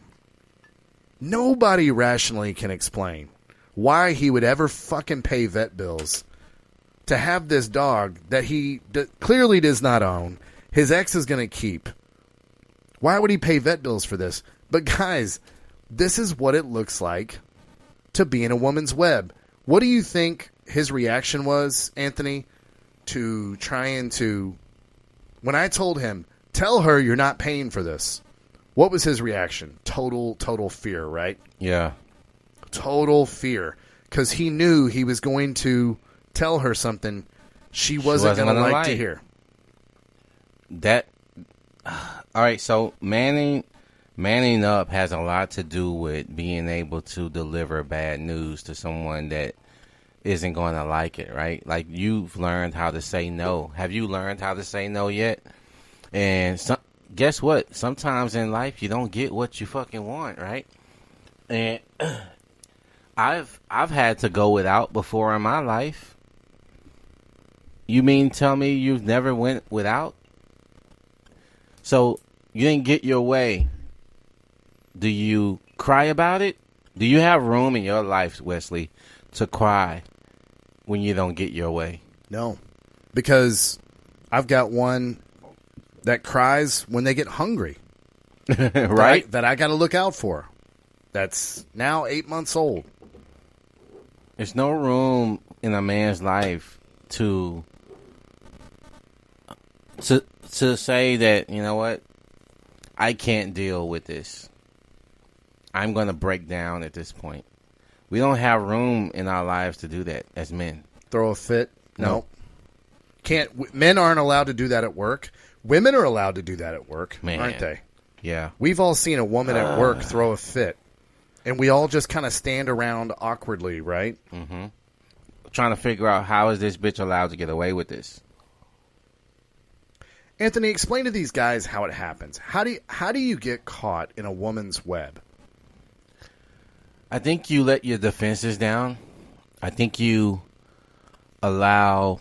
I think it starts with one thing. It doesn't just happen overnight. You know, she challenged you in public one time, and you were like laughed it off and didn't take it serious. Like, wait. Are you disrespecting me in public? You give her too many one-offs. Like, oh, that's a one-off. Yeah, You know that she didn't. She's never done that before. You know, and it's like, you know, because you're thinking about all the times that you used to dominate the relationship and had control of it, and now she did something one time, you're like, she can have that. But the thing is this, guys. Remember when we talked about this earlier? She expect you to be a fucking solid rock. A fucking solid rock when it rains, it don't fucking melt into the earth. Nope. A solid rock, you know what they say when a rock missed a rock in a hard place? I forgot the term. In between a rock and a hard place. In between a rock and a hard place. There's no movement going on, right? You're solid. She expects that from you. So when things happen, and even when she gets in a hissy fit, even if she's not getting her way, she doesn't expect you to move. But when you do, she's like, wait, why did he move? Why is he negotiating with me? He was supposed to be the rock. He was supposed to keep me in line. He was supposed to make sure I didn't go overboard and, you know, jump off the fucking roller coaster when he's like, hey, if you're going to get on the fucking roller coaster, put your seatbelt on. You know better than that. I don't want to wear my seatbelt, though. Well, you don't get to get on the fucking ride then. Well, now I'm mad. Okay. Now I'm mad, Anthony. But you're not going to die because you didn't get in the fucking roller coaster without your seatbelt. I mean, that's a damn good analogy. That's a damn good analogy. So that's why she respects your solid foundation, because she knows she's going to come unglued sometimes. She knows she's going to make bad decisions sometimes.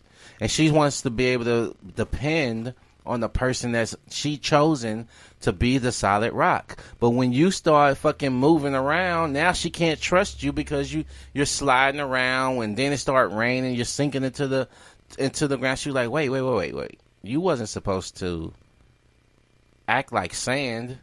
You wasn't supposed to bend like wood. You know, why you're not my rock anymore. Now she said, well, I gotta be the rock since you're not the rock. Well, and then they also will fucking know they can get away with all kinds of fuckery. Yeah, because you failed in other areas. What do we always say on this program? Women will always measure how you can defend her and your future family. They will always measure that by how well you defend yourself. Guys. Facts. You have to be able to display defending yourself first before she trusts you can defend her and your future offspring. How many times a guy got beat up at school and lost his girlfriend? Right?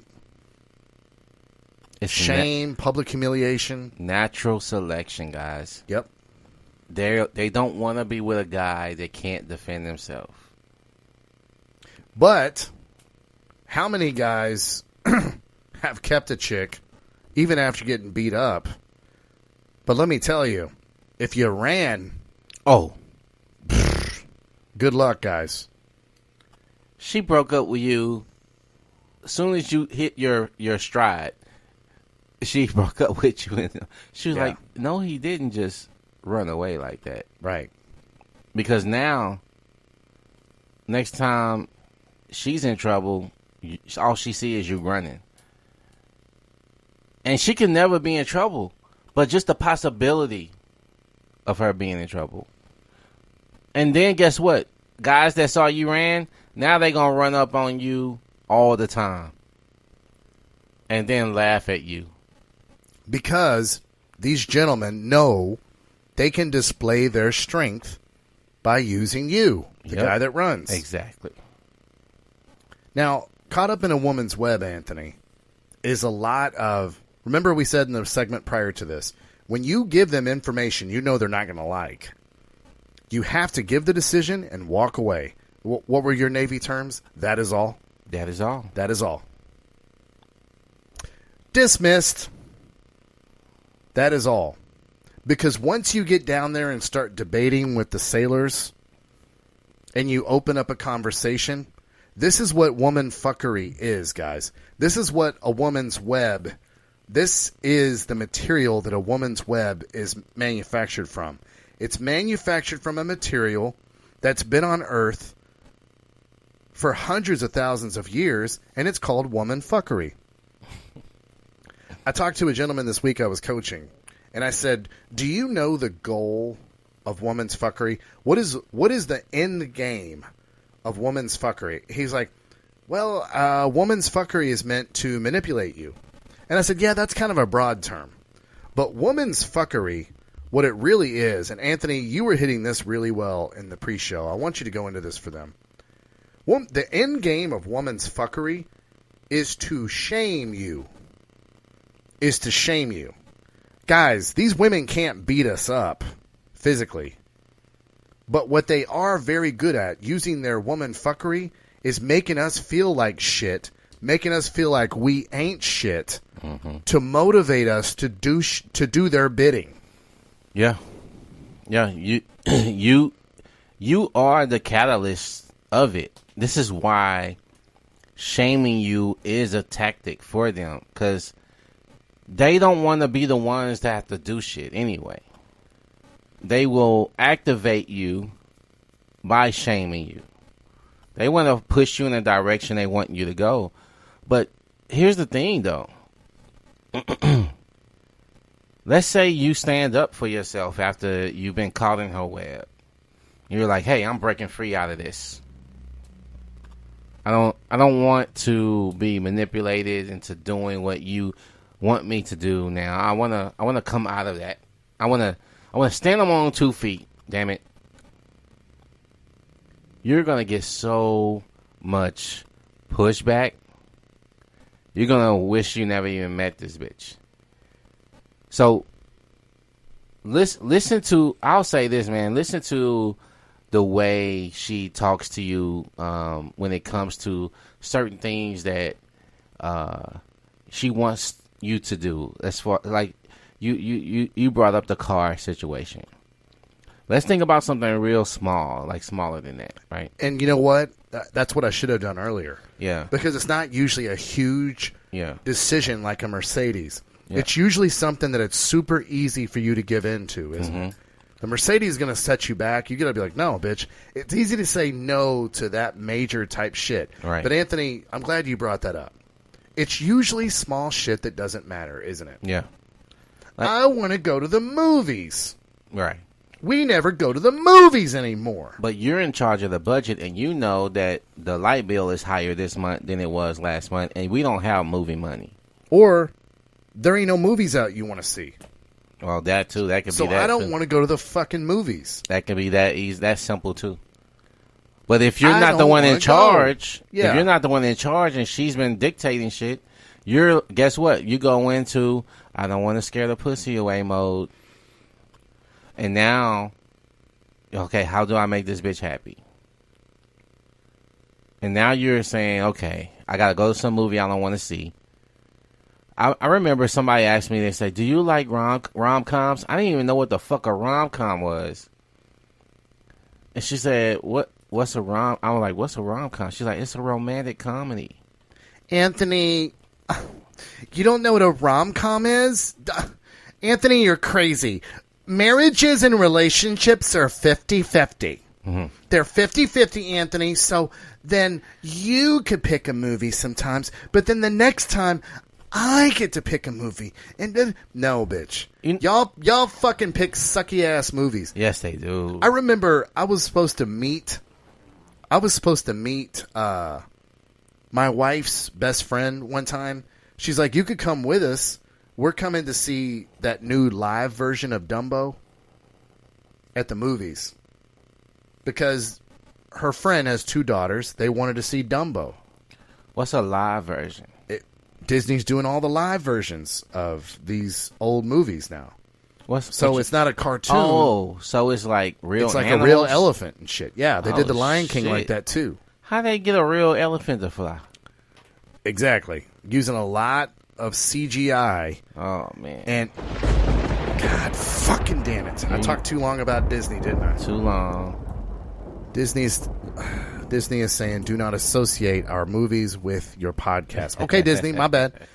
Let's just say they wanted to go see this movie involving a flying elephant.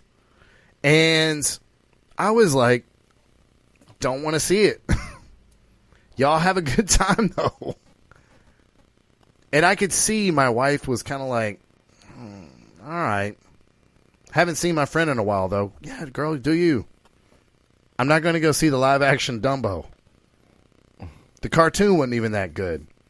When that elephant got drunk and started seeing pink elephants and they started singing, and pink elephants on parade, here we go, bibbidi-bobbidi. I was like, that shit freaked me out.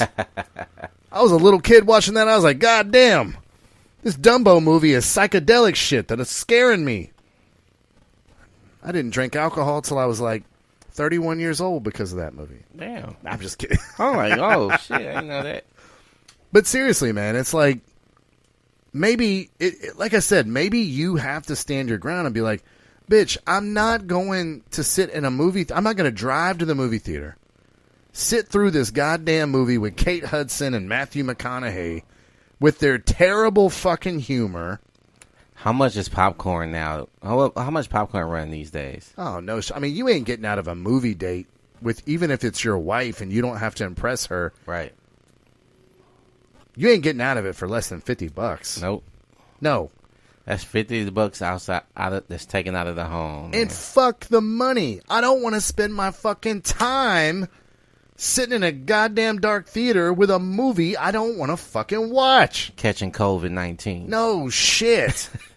I'm over here risking my life to watch Jennifer Aniston and Adam Sandler run around. Like, fuck out of here with that shit. Yeah. But again, guys, you have to be strong enough to be like, what's the word we keep using on this podcast? No. Yeah. Be comfortable with it, man. It's definitely easy to, once you start saying it, you can say it again. Just got to start. You got to know how to start saying it. That's it. By the way, if these are women in your rotation, let them go with the other dude they're dating to these fucking rom-coms. Exactly. And since we're handing out Advice. hacks on this program, Anthony, this is actually your rule, not mine, so I'm giving you 100% credit for this. Do not take women to dates to movie theaters. Never. No goddamn way to raise attraction in a dark room where you're just staring at a fucking movie. Mm-mm. That is your hack, your dating hack for the night. Anthony, I'm excited about the last segment that you brought to the program tonight. Let's jump right into it. And this segment is, bluntly, the name of this segment is Why You Can't Keep a Bitch. That's classic. That's classic red pill phone tap topic discussion right there. Anthony, I know what you're talking about on this is literally why you can't keep a bitch that just after the first date, or keep a bitch in your rotation, or keep a bitch as your girlfriend, right, or keep a bitch as your wife. Yeah. 4 different things we're working with here. Yeah. But why you can't keep a bitch. Anthony, what was your inspiration for this? There's a friend of mine that struggles trying to keep a woman and develop a relationship that lasts over time. He can get a date. He can get a girlfriend. He can get in a relationship, but he can't get her to really be committed to him. And I kind of joked around with him. I told him, you know what? You know how you get a committed, right? You got fucking an ass. And say, wow. And say, whose asshole is this? And once she submits to you in that, then you got her. Like I'm joking with him, but that is some psyche shit you can get into, like some dark shit. But it made me think though, because I've been in a cycle where I was dating so many chicks, and I was like, I'm not in a relationship with none of these chicks I'm dating, right? And I was like, do I know how to get in a relationship? Like, I started to question myself. And once I said, you know what, let me just try to get in a relationship with somebody. And then when I did, I realized why I didn't get in a relationship with them, right? But that was me. That's me. You know, I live my life differently than that. Eventually, I would like to be in a relationship, but that's not in the cards for me right now. But I was thinking about my friend, and I was talking to him without giving up too much information. I think guys get caught up in this mythical finish line when they such a good take. When they get in relationships, they feel like you talked about video game mode. Mm-hmm. Like, I gotta get to the end. I gotta prove that I can accomplish. I can be accomplished and get to this finish line. And so they start doing too much. They start moving too fast, and the woman, she's not intrigued by you anymore. You're trying to prove that you're a husband or a boyfriend, and she's like, I was having fun with you, but now you're kind of boring. Now things are just too serious, and I don't want to get tied down to this guy if I'm already bored, right? So what I also know, and let's start with first just dating, right? When you're dating and then you're trying to move to the next level, other than just the meet and greet and dating, hanging out, having fun, hooking up. Now you're just like, I'm trying to get a girlfriend. Excuse me. I think your energy is paramount when it comes to dealing with a woman. And if you're trying to gal her up, you put off you're forcing commitments on a woman. And women don't want to be forced into a commitment. They want to chase your commitment. Yes. And I mean, this is Corey Wayne kindergarten right there, isn't it? Yeah. They want to chase your commitment. But what happens when a guy is trying to chase a commitment? You seem like a stalker. When you're trying to chase commitment from a woman, you give off bad stalker energy. By the way, Anthony, Corey Wayne specifically talked about this in his most recent video this week. I only got to listen. I'm sorry. I don't think he put it out this week, but his last two videos, and he does other types of videos on his channel, but he literally was talking about that on his most recent video. Okay. Yeah. You give off like this stalkerish energy, and these guys that want to boo up really quick, Anthony, I mean, they're like you said, they're trying to get to like this finish line. I mean, in their mind, they're like, all right, this is just like the good old days. I need to get her to be my girlfriend. Yeah. We just beat Bowser. Yeah. All right. Finally got to the end of the video game. She's my girlfriend. Wow. Yeah. Now what? What do you mean now what? I finished the game. Nah, that's not how this works. No. She's my girlfriend, dude. Nope. All right, so guess what? If Wait, you get in so a you're saying relationship, it's not over? I mean, I heard the theme music. nope. What? Nope. You still gotta date this bitch. Even after she's my girlfriend? Yep. God damn it. So why you so Mario Brothers didn't teach me that shit. No, they didn't. No, they didn't. Damn it, Anthony. And well, the thing is, that this is why you shouldn't be in a fucking rush to getting no commitment. You're gonna always have to date her. So why are you rushing to something that you still got to do? That you still have to do. Why? You see how backwards you got it? You see why you're fucking up? Why you can't keep this bitch? Now, more specifically, they don't think of it that way. What they think about is, I'm not worthy, and I need to get other guys. I need to get other guys off the competition board so that only I can succeed. And you want This is how women think, by the way. I was just about to say, that is feminine energy, and you're trying to give her a reason to say no to other guys. And if she doesn't, you get to shame her for it. Oh, right. You're just a slutter and a hoe out here in these streets. I'm your boyfriend. And I was going to say, if you ask a woman how to be the prettiest girl in school, they will not tell you details about a diet. They won't tell you details about their workout program. They're not going to tell you details about makeup color palettes, Anthony. Nope. They're going to give you a very detailed sociopathic plan on how they're going to kill the bitches that are prettier than them.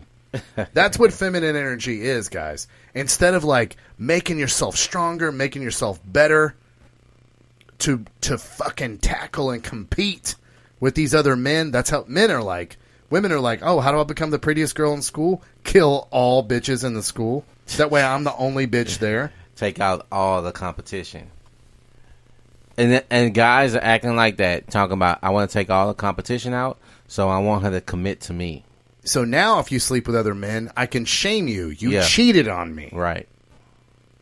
But cheating is always an option for her, guys. So, again, to Anthony's point. Why are you rushing? Why are you rushing to this finish line? You're not going to win shit for it. You still got to do the same shit you've been doing to keep her fucking interested.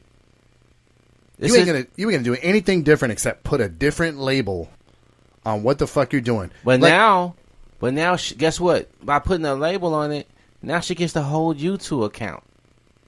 Right. No more. They don't think of that, do they? No more rosters. Your roster's gone out there. You know how a chick is trying to make you commit, right? She's the seventh player off your bench, and she's wanting to take over the point guard position and say, "Hey, I want to be the starting point guard, or I quit." And the coach is like, My point guard scores 27 points a game, 8 assists. They're averaging 27 points a game with 8 assists, 5 rebounds, and 3 steals. They're averaging this. You don't get enough minutes to even show me you're capable of that. I can't just put you in that position. So what I'm going to do... You're not telling me that all these bitches they're not just all equally beautiful the way they are? No. What? That's not what I hear on The View, Anthony. That's not what I hear. That's not what The View tells me. The View tells me all women are equally beautiful. Nope. Not even a little bit. I want. This is what I want women to understand about. Well, you know what? Fuck y'all. I'm not talking to y'all tonight, guys. Stop the video game mode. Do this for yourself. Do this for yourself. Allow yourself to have a roster of women that you decide who you want to be with. And if you're doing things right, you'll figure out how. I never beat Bowser with the fucking fire guy. I always had to do other shit to beat him. There's no fucking way that you should be in the position where a girl or a woman is like cornering you to make a decision to make her yours. You should always be the one. They tell you themselves that you should be the one deciding that. They tell you that all the time. And they'll start quoting Bible scriptures on your ass. Yeah, a man that finds a good woman finds a good thing, or finds a wife. What is it?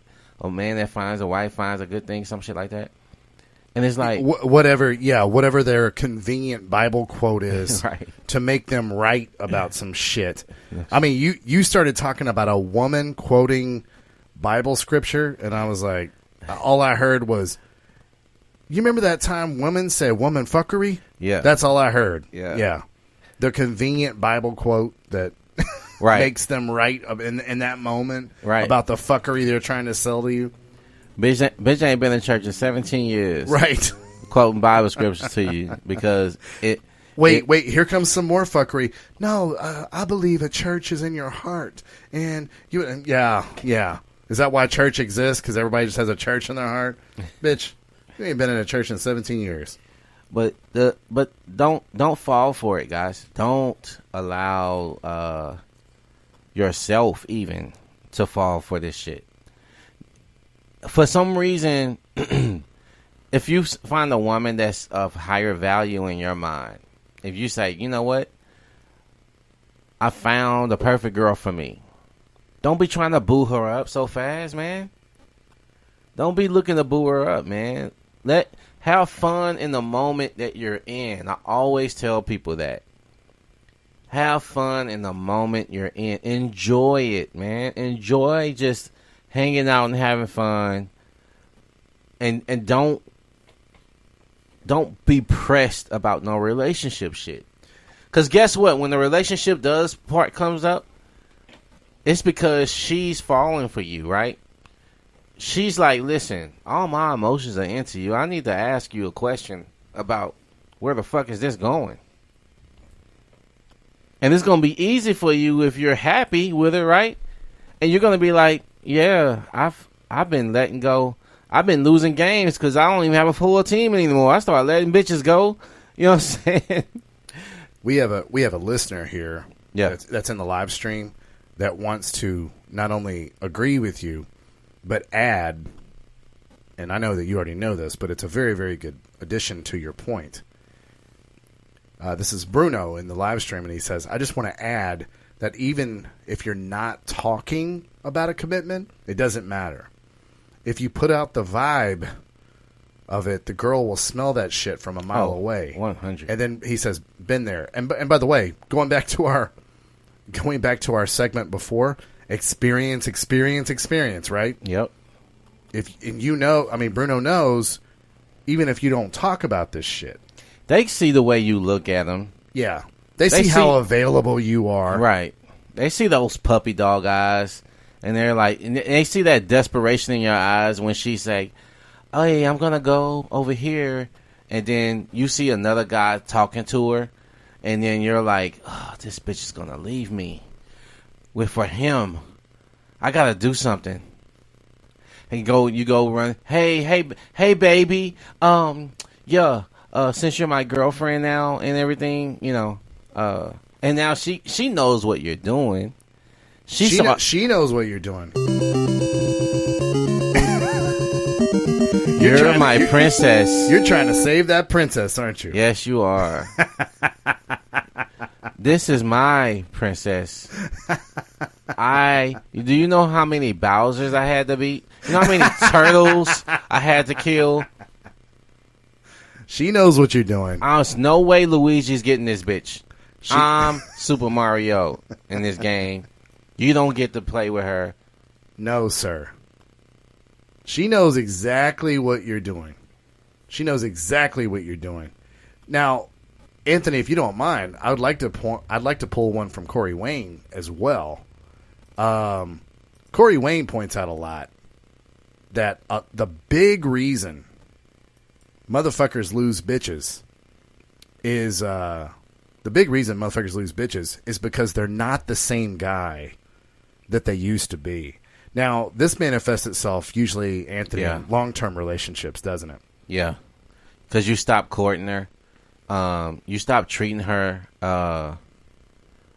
like someone that you're trying. Like you. I love your analogy of waking up to make the team every day, because if you're on a team that you're not on yet, you're just trying to make the team. You know you got work to do when you get out on the field. Yeah. You can't just get in the back of the line when it's time to do drills. You need to get as many reps as possible so they can see what you're capable of. And it's not like grandstanding or what is it? Not showing off. What I'm missing the term that I want to say. Well, but I always call it tap dancing. Yeah, you're not trying to overdo it. You're just showing your abilities and what you're capable of. That's what you're doing, and you're showing that you're willing to do it, right?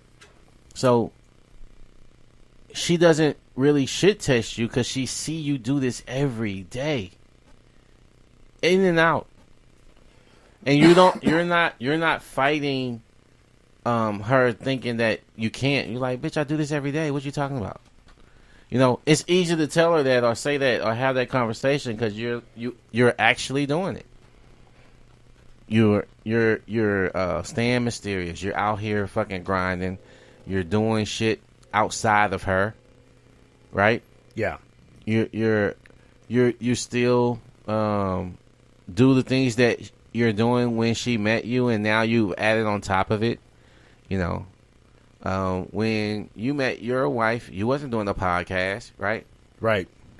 Now you've added on to, now you're taking away time that you could have had with her, right? But you're adding more value to who you are. Like it's something that you're passionate about. She gets to see that you have passion to do something outside of her. And guys, how many times have you done something to take away time from the girl that when you think that's gonna, you think that, oh, if I take time away from her, she's not gonna be happy. She's gonna be concerned, and she's gonna think I'm gonna be doing something outside of her and that I care about other things other than her. Or the most common one I hear is she's gonna forget about me. She's going to start spending time with other guys, and she's going to forget about me. Scarcity mindset. Scarcity mindset. You don't think you can get another bitch.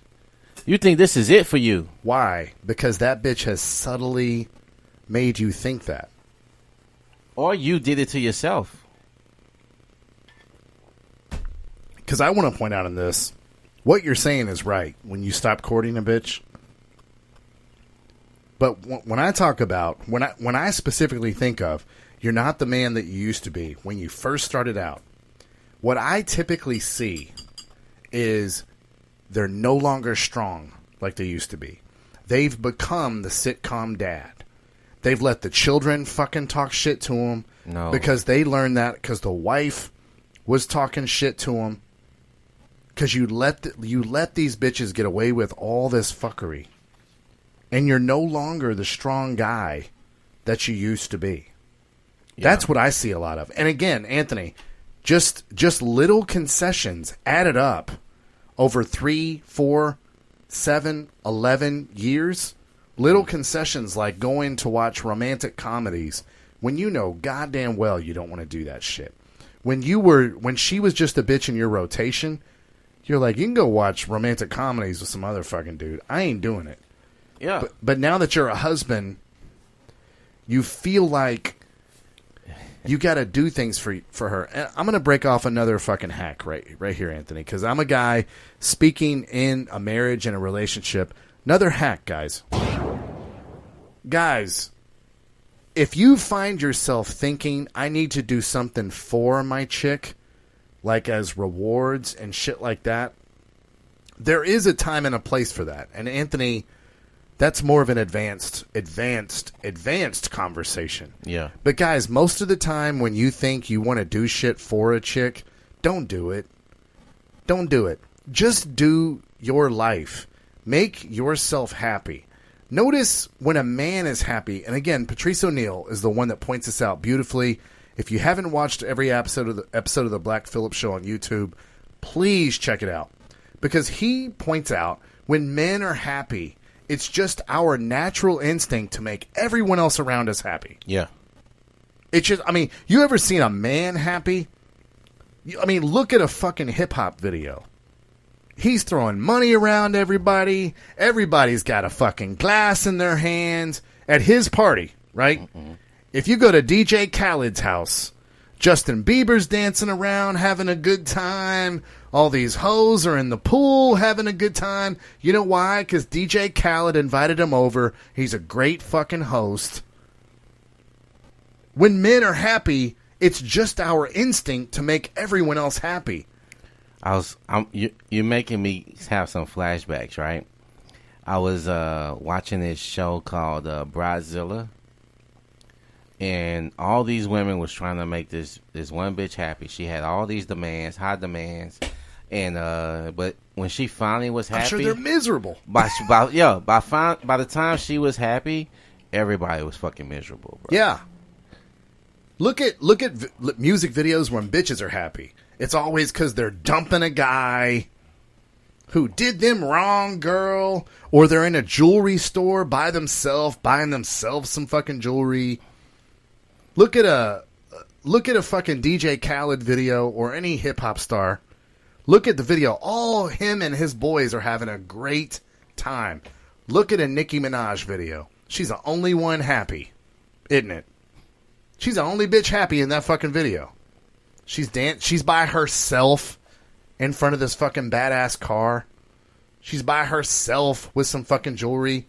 She ain't making other fucking women happy. She ain't making other dudes happy. Motherfucker, when men are happy, don't worry about breaking shit off for bitches, guys. Your natural instinct when you're happy will be to make your chick happy. Yeah. You don't need to consciously be like, yeah, last time we went to the movies, we watched John Wick. Because let's go see a rom-com. Let me break her off some shit.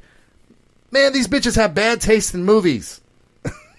I'm also remembering, man, like when chicks was asking for me to do something to make them happy, it was generally only to make them happy. Yeah, just like, really selfish, isn't it? Yeah, it's always centered around their own wants and desires. I really hate that it seems that like we're shitting on women on this one, but it's just we're trying to make women happy by instructing men how to make women happy. Make yourself happy, and you will just naturally take. I don't know if any gentlemen here have driven fast cars or, and more specifically, have rode a motorcycle. When you ride a motorcycle, wherever you look is where the motorcycle goes. Right. Yeah, it's naturally. So fucking weird. Yeah. It's just your body, when you look in a direction, your body just naturally brings the fucking motorcycle into where you need to go. But you look it through.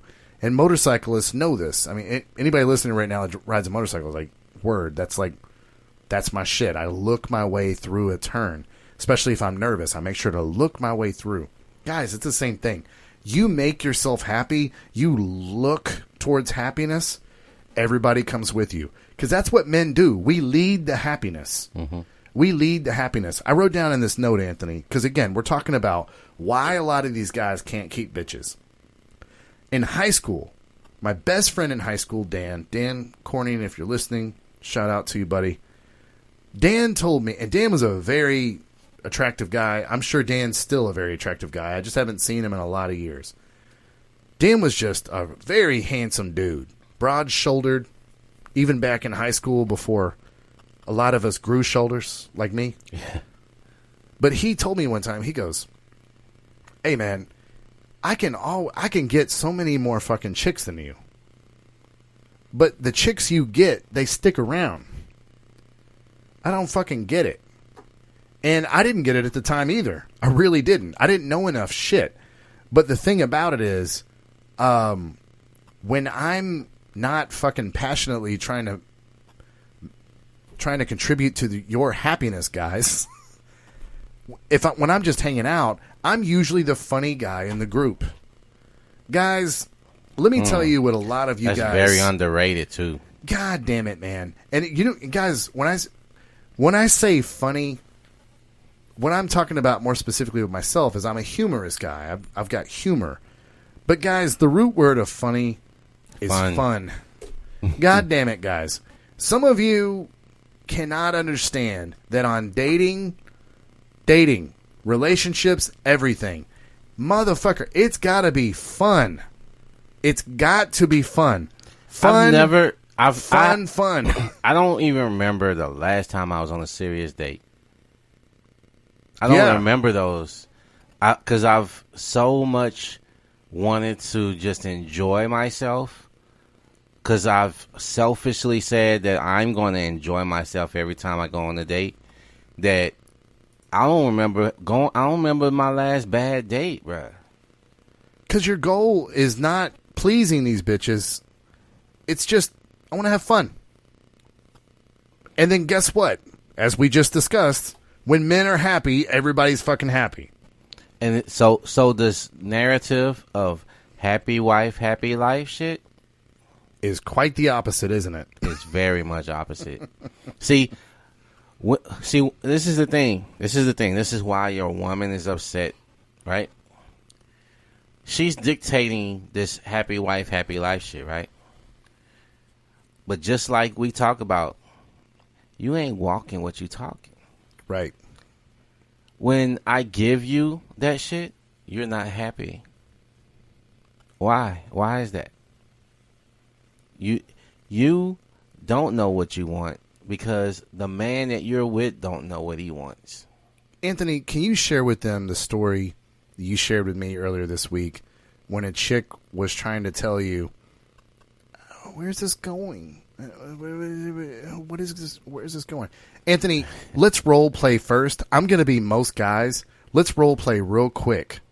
What did she ask you? And I'm going to act like most guys. Okay? Let me get back to where this conversation started. She wanted more access to Anthony. Yeah, I was just trying to remember how it played out again. But you can paraphrase, but okay.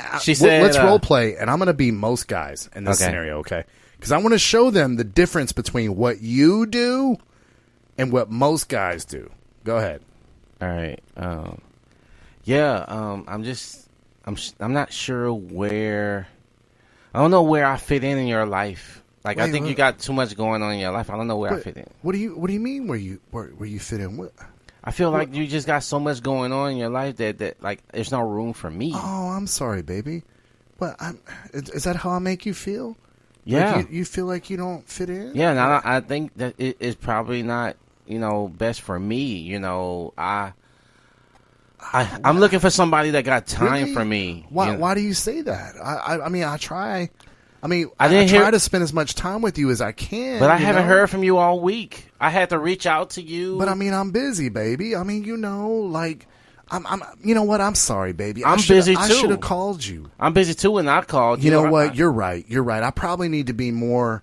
available. I probably need to talk to you more. I can't believe I upset Probably. you, baby. I mean, is it probably or I don't know. I can't deal with a guy that's that's not sure. No. You know what? You're right. I'm really. I just got busy this week, baby. You know how sometimes you get busy. I mean, look, I'm sorry. I just want a real man in my life that's going to. That's what I want to be for you. That's what I want to be for you, baby. I want to be a real man. I want to be a real man. I'm sorry, baby. I'm like, damn. Like most of the time, I'll be. I mean, I'll be trying to teach these kids history, but what I really need to be doing is teach these kids how to treat a lady. You know what I'm saying? Man, I can't believe I did that shit, man. I was crazy. That's how most men are. Women aren't happy. Backpedaling begins, right? Mm-hmm. Fucking shit, dude. Backpedaling begins.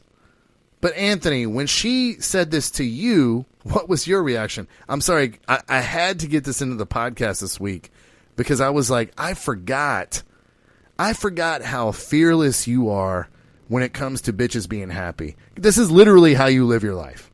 Like, this is, you are fucking fearless. You're just literally like, because these muscles have atrophied for me a little bit. I'm talking about the dating muscles. Yeah. I was like, oh man, fuck, it's been a minute since some bitch wanted more access to me. What the fuck? I was feeling uncomfortable as you were saying it. Now, share with our listeners what your reaction was to that. Well, I remember getting pissed off actually. Because I explained to her that, the way my life worked was it was constantly moving and, because I've already kind of, laid out the groundwork, because I know that they're not going to get access to me the way they normally are used to getting access to guys. So I laid out that in our previous conversation. So it was kind of irritating me, and I kind of was like, wait, hold on. What do you mean I'm not available? I mean, I work. I got shit going on with my podcast that you're aware of, and there's things going on, other things going on in my life. But I can't remember exactly how I said it to you. I remember what you said, but I remember saying how she's. Well, you started by saying, "Do you like that I'm always available to you?" Is that what you like about me? Yeah, I did mention that. Yeah, I did mention that. Tell them about that part. Okay. Because that was really where I was like, oh, man, this motherfucker has this conversation all the fucking time. See, because, Anthony, it's in the Patrice O'Neal vein. Yes. Where you're like, I'm giving this bitch, usually when she says this to guys, the guys act like I just acted, where they're in trouble. Oh, baby, you ain't happy. Oh, baby, what do I do? No, baby, you know what, baby, I'm sorry. I should have called you. You were in the vein of Patrice O'Neal. You were giving this bitch different options. You're like, no, that's not the answer you're going to get. I gave her the option to leave. I said, you know what? Hey, I know I'm doing this, but you knew this. But if this is something that you can't deal with, hey, good luck with your next. I think specifically what you said was maybe you need to move around. Well, yeah, that's always a softer way. It's always easy. The reason I don't remember shit because when this just comes out. I just do this shit on normal because I don't know exactly how I did it. I had just did it when told you Wesley and I talked. It. Yeah, so it was fresh on my mind. But my favorite part about how you explain that shit to her was you broke down. You were like, look, dude.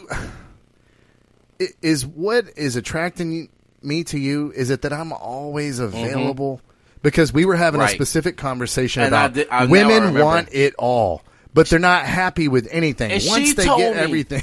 She told me, Wesley, that the last guy she was with was always in around. Her face. Always around her face. She was always in my face. And then you said, so what's attracting you to me? Is it that I'm always available, or is it that I'm a guy that's busy out doing things in life? She's like, but this is the frustrating part. She goes, well, I don't want a guy that's always up in my face, but I want a guy that's available. It's like, bitch, that's not the same thing. Exactly. That's opposites. I remember you can't now. have opposites at the same fucking time. Yeah. God damn it. That shit was so frustrating for me. And it's like she said her fuckery, and it made sense coming out of her mouth to her. But it doesn't make sense to any other human on fucking planet Earth. Because she just... And again, it was an opportunity, revisiting our last segment, this was an opportunity for you to get caught in woman's web, right? Mm-hmm. This was an opportunity for that. It was an opportunity to be like, oh, you're right. You don't want me in your face all the time, but you also... And you want me to have a purpose and be out in life, but you also want constant access to me. That sounds rational, baby. And you avoided getting in that fucking web by simply explaining to her, girl, what are you attracted to? You're attracted to, I'm not always available to you. And you explained to her in layman's terms, like, bitch, are you attracted to me because I'm always available? And you didn't tell me the information, by the way, that the last guy... had always been available. Mm-hmm. Like, no, motherfucker. So, and basically, you ended it by saying, so stop. Stop. None of this makes sense. And guess what?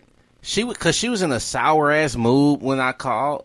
Because we were completely contrived, in my opinion, by the way. And so, she wasn't in a sour mood. No. But she's like, oh, I'm going to do this when he calls. Yes. We know this fuckery. Because she texted me and I said, listen, I'm not available right now. I'm going to get with you in probably 30 minutes. And so, because I was on the phone with you. And so, when I finally got on the phone with her, she was being real sharp with her. Like, she was ending her words, like, real sharply. Like, hard consonants at the end. When I'm asking her, because I'm talking to her, I'm asking her questions. So she's trying to... I ask open-ended questions, so it's hard for you to just give me quick answers. So when I said, "Oh, so you're in a bad mood, or you actually don't want to talk to me, or something like that, right?" And then she was like, "No, I'm fine." You know, I was like, "Well, something's different, something's off, because you know you're not your same self." Like, she has a lot of feminine energy. And at this time, she was real, like, fucking, like, cutting me off, like militant and shit, right? So I'm like, well, shit, I don't like this. Well, since it seems like you don't really want to talk to me, I'm going to let you go. And she was like, well, and then she wants to come out with it, right? And start giving me all this shit. Well, now that you have not tap danced for me. Right. So when she came with me with that bullshit, I was like, listen, I'm willing to walk away from this right now. I am. And this is the thing. That's weird, Anthony. Why are you willing to walk away from the only girl you're dating? You're like, because, motherfucker, this ain't the only girl I'm like, when did I tell you that bullshit? No, I want to point that out for some of our listeners. It's like, because this isn't the only bitch he's dating. Oh, I was like, I'm confused. That's what I'm saying. I mean, it's easy for you to be like, look, bitch, I got 4, 5, man, however many other women. I literally maybe this isn't the movie for you, right? Like, I literally was telling you, I said, man, I had 3 tryouts this week, bro. Yeah, you know what I'm saying? It's like, and hold up, shit, I'm not even hold up. Hey, and I turned my phone off. Fuck, but I have proof that's showing you someone just handed their fucking number in my hand this week. That's old school shit. Wow. Wrote their name and their number and put a smiley face on it. Here is what I want it to come back to, because I know this is I don't even know this part of the story, but I know this is what you came back to. And this is remember guys, this is all about why you can't keep a bitch once you have them. You were like, let me give this bitch some other options other than the regular standard, oh, my bad, baby. Sorry, baby. Oh, I'll try to spend more time with you next week, baby. I'll do better. I'll do better, baby. Oh.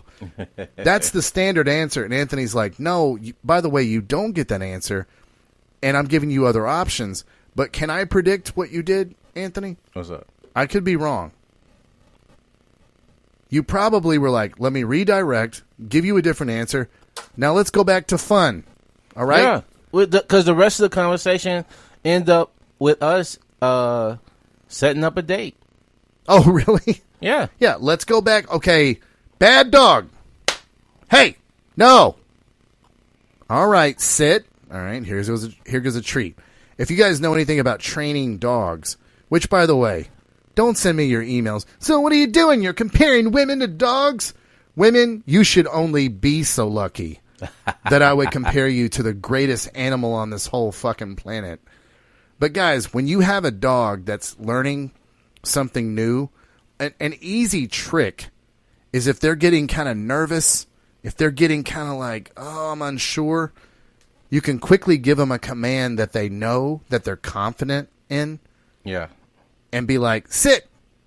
You know, they're like, all right, roll over. They're not getting it, and they're getting nervous. They think they're about to get in trouble. And you're like, all right, let's redirect. Sit. And they sit down, and they're super confident because they know sit. Mm-hmm. Like, oh, okay. And you give them a treat because they did something that they know that trick. And it gives them, like, confidence because you did this redirection into something very positive. They feel proud of themselves that they know this one fucking command, like, solid. They're like, well, fuck, I don't know all this new shit, but I know sit. I know sit like a motherfucker. By the way, here we go on the live stream. Would she write this on your forearm? No, she found some piece of cardboard. Oh. To write it on. Here we go. Because we show receipts on this show. That is specifically why I have my little cute Vietnamese wife and my beautiful daughter as my profile pic. I don't want you guys to think that we're fucking broadcasting from our mother's basement, just the He-Man Woman Haters Club. But no, man, it's like you redirect these women when you have a tense moment. You don't sit there and fucking drill them and fucking punch them in the head to death. No. You go, here's another option for you, bitch. Yep. I'm not conceding to this power grab you're doing. I'm not conceding to this, but let's get back to fun and make a joke and move forward. Anthony, I've been meaning to say this on this podcast for a long time. Okay. When people listen to me on here on this podcast, they must think like, this motherfucker hates women. Whenever he's at work and there's a woman around, he probably hisses and spits on them and shit like that. No, man. Let me be very clear on how my life looks. This is all inner dialogue to me. My wife, Anthony, you're around me and my wife. I'm very sweet to her. I'm very affectionate with her.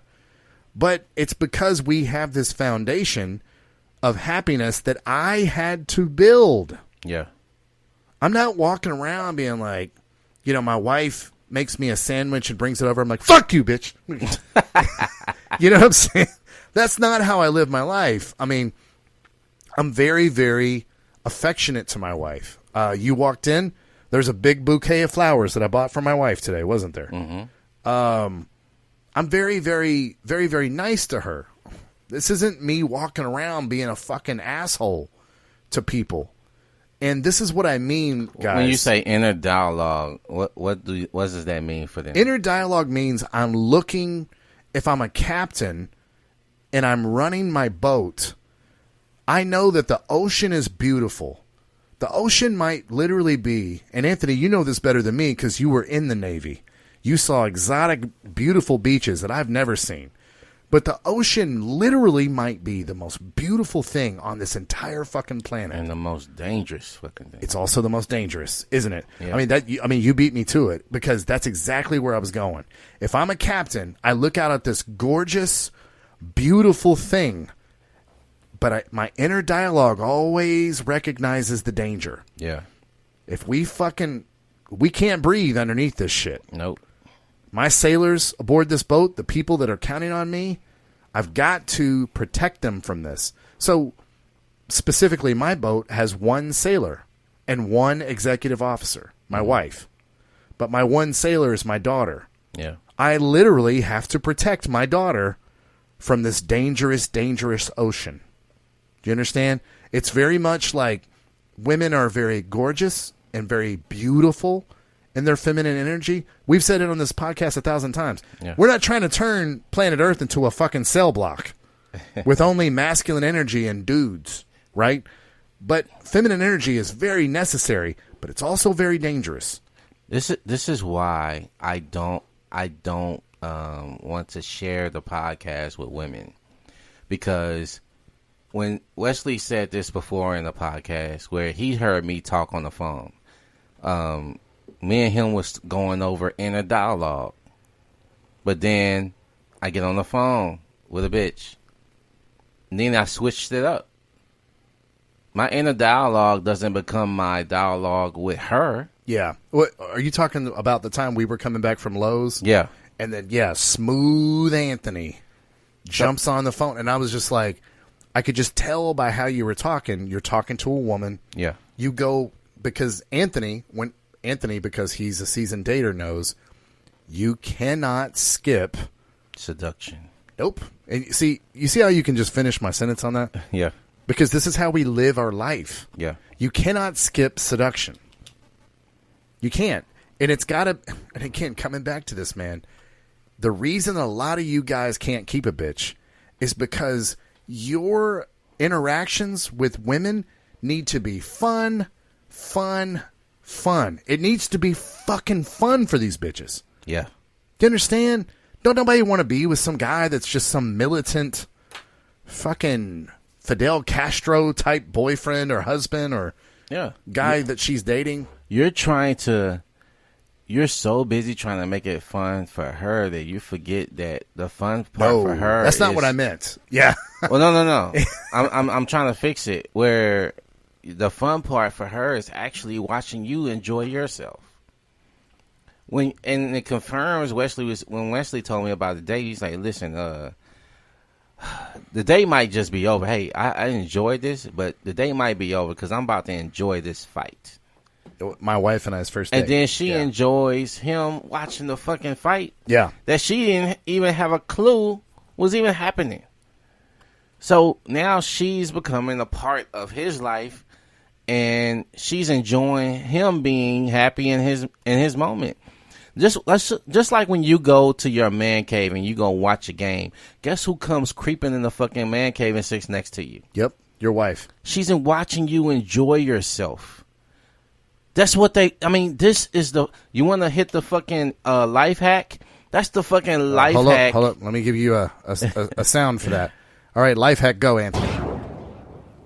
She's happy when you're happy. So make sure you're fucking happy.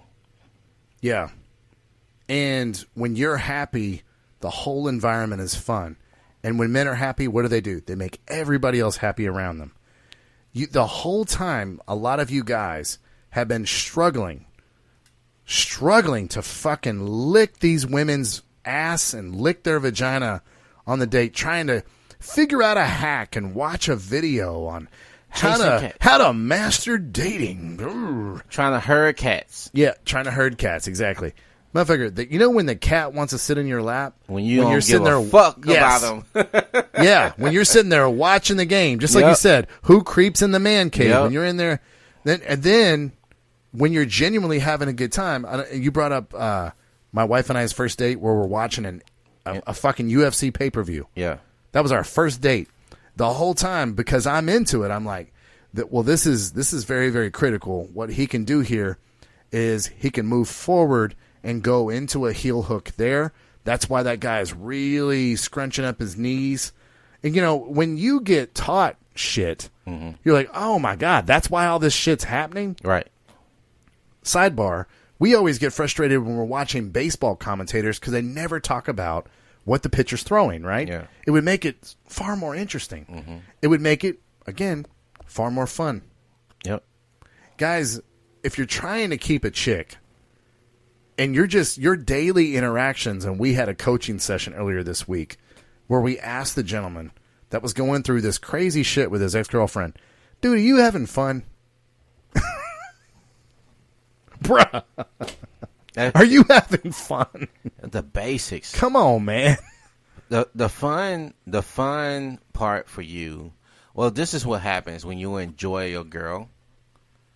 Because you see her having fun around you. That who doesn't want somebody that has fun every time they're around? Yeah. You know what I mean? Like when we hang out, I know we're gonna enjoy some bourbon. We're going to download life. I'm probably gonna learn some shit.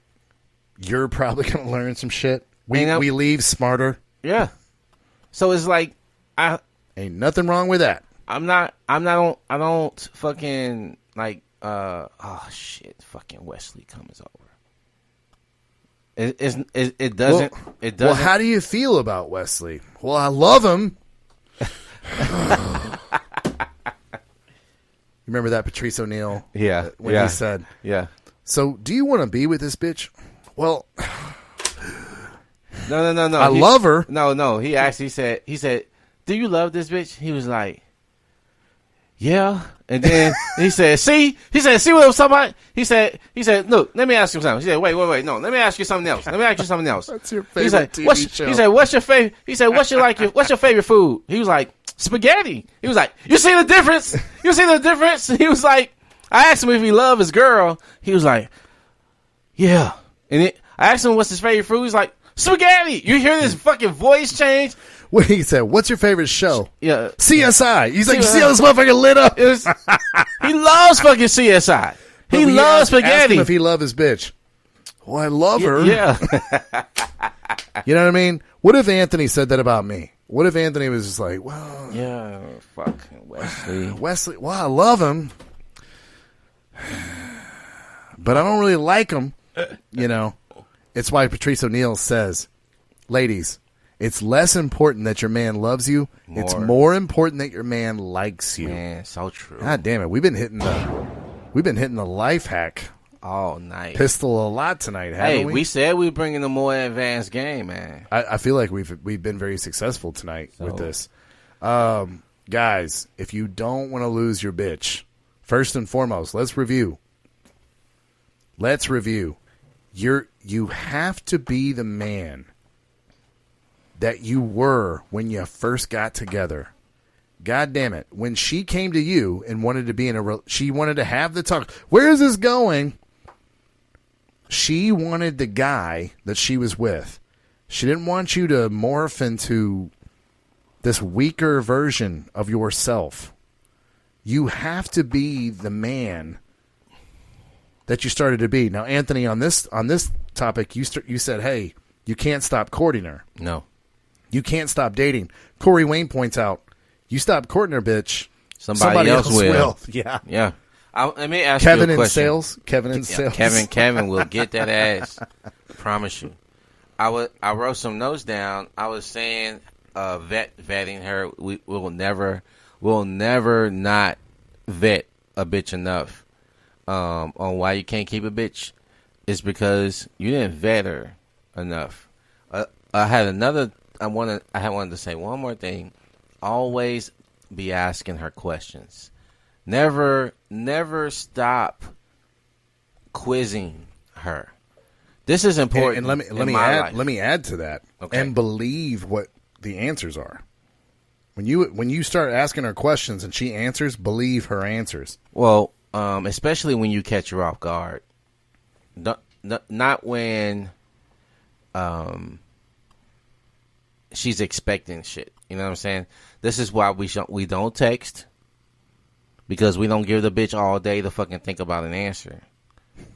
We're right in their face. Dude, you're so genius with that. By the way, Anthony, you coming up with that, where you're like, you give a bitch all day to answer, that is one of my top reasons for not texting a lot while dating. Mm-hmm. And let me tell you, I'm giving you full credit on this. I've never heard anybody else say that. Not Corey Wayne, not AMS, not Rollo Tomasi. That came from experience, man. Experience, right? Yep. You give a bitch all day to answer. You ever like, and guys, I'm sure everybody's done this. You ever like, say somebody says some fucked up shit to you and you come back and you're like, really? Well, Well, fuck that shit. Yeah, and then later on, you're thinking of like the perfect comeback. Perfect response. Yeah, the perfect response you could have had. Damn, I wish I would have thought. Damn, about I should have said this. Yep. Well, when you text a bitch, she's got all day to figure out the perfect fucking response to your ass. Yep. You know what? I never even wanted Stripe. I only bought Stripe because you wanted him.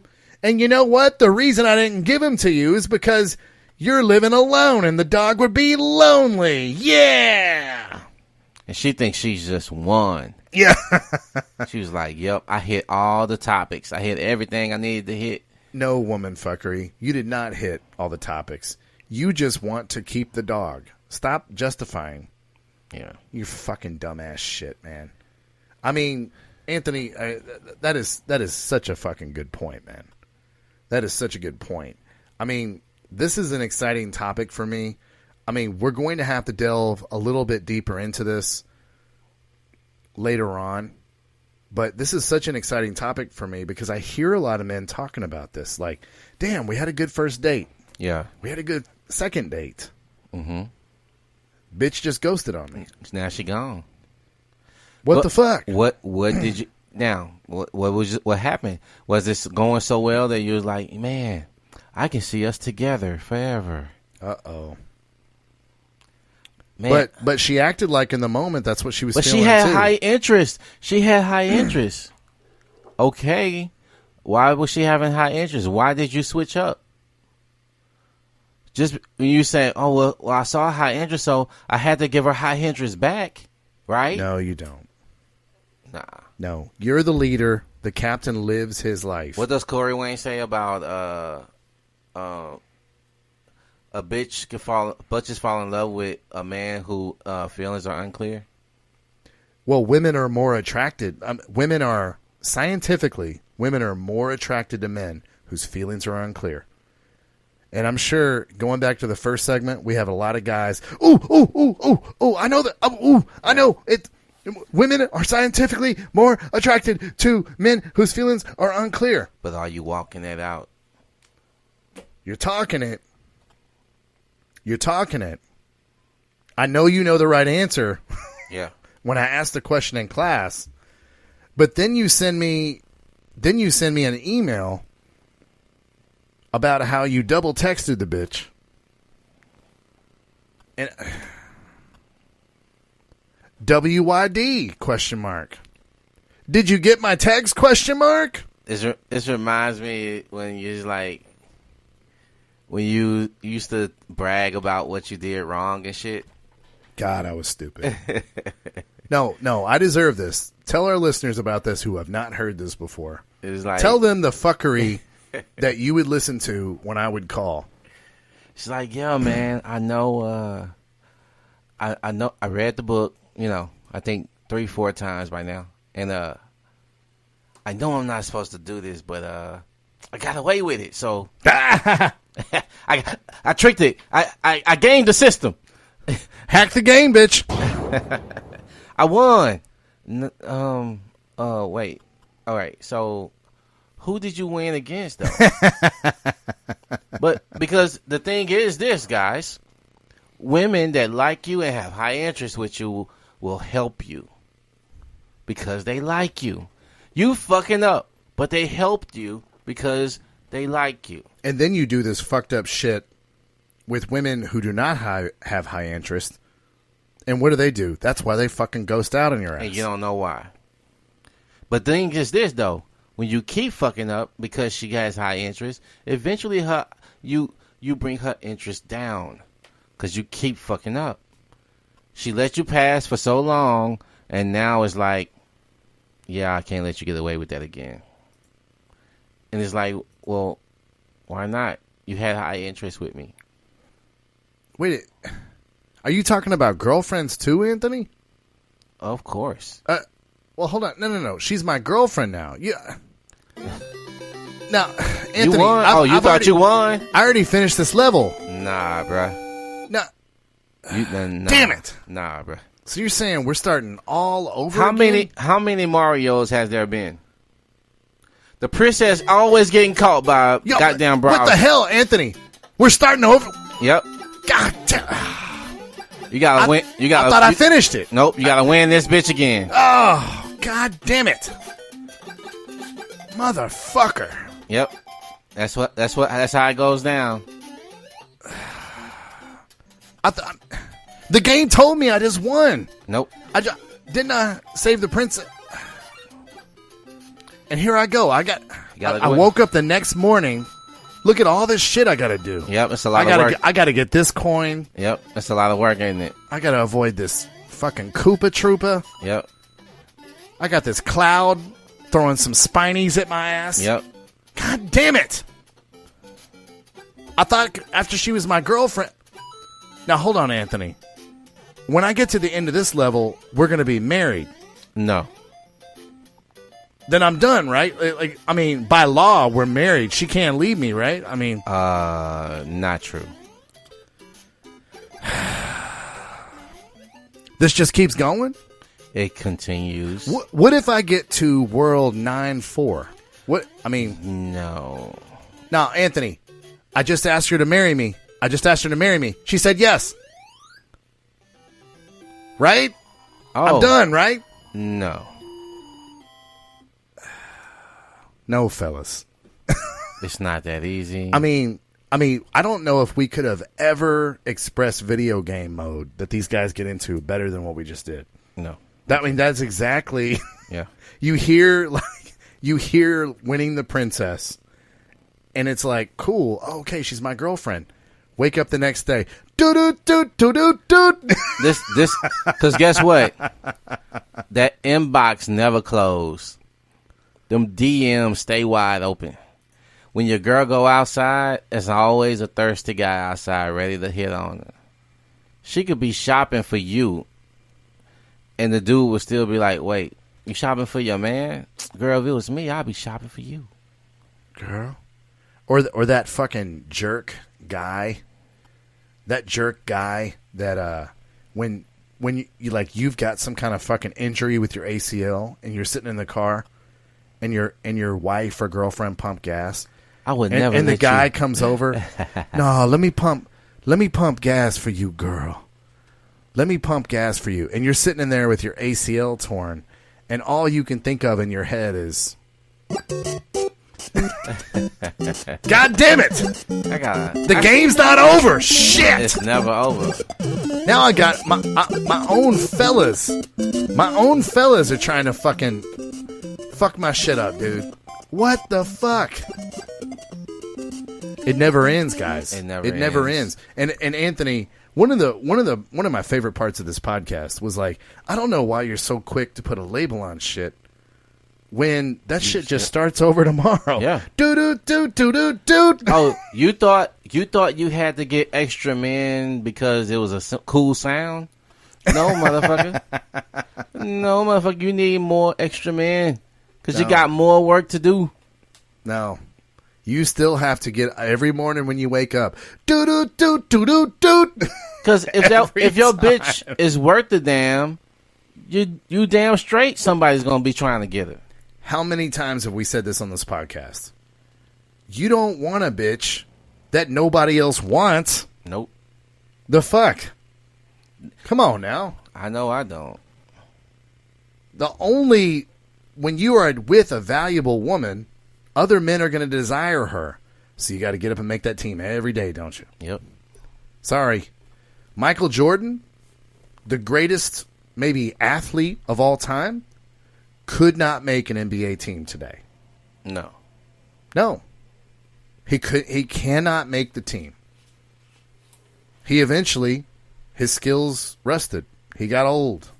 He had to become valuable in other ways. So guess what? Motherfucker's part owner of Charlotte's team. Yeah. You see that? How he reinvents himself? Mm-hmm. Yeah, the greatest player of all time. I mean, some people would probably argue me on that. I bet he could probably play for the New Orleans Pelicans. And no, he can't. Sorry. There's other dudes coming around. You had said something. I wanted to keep touching on what you kind of left that topic, but when you was talking about how when we talk on the podcast, we're talking about inner dialogue a lot, and we don't mention it, so it comes off as you're this is what you're saying how you should talk to women. No, we're never suggesting that. And I think it's probably missed. It's probably missed amongst men that no, we're not. Yeah, we say bitch a lot. We do. But I don't introduce myself saying, "Hey, bitch, I'm Anthony." I don't need to know your name. I know your name, bitch. You know what I'm saying? I don't walk around like that.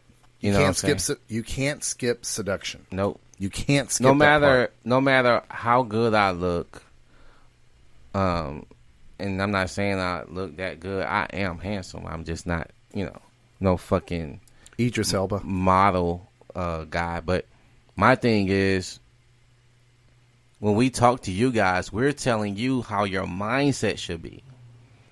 I was talking to somebody and I was asking them, I was like, man, you know how you savagely or you really want to fuck a woman, but you gotta fuck them in their head before you fuck them in their body, right?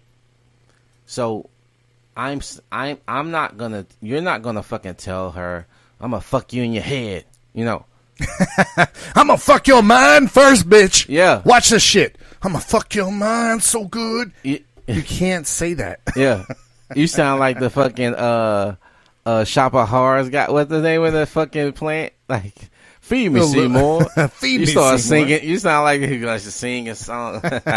But yes, you can't be like, I'm about to fuck your mind so good. I'm about to fuck your mind so good. Just wait till I penetrate that brain of yours. And you God, here come my penis all up in your brain.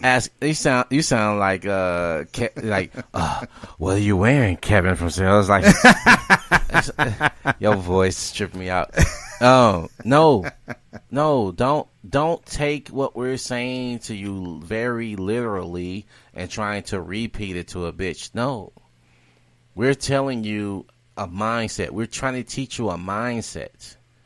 How when you're thinking, you should have this aggressive mindset. So when it does come out, she can feel that you're moving different. When your mindset tells you to do something, your body kind of has that same energy inside your head. So that's don't get What did we say up. earlier? We were like, when you're on a motorcycle, the machine goes where your eyes are looking. Yes. I thought that was a perfect little analogy, too.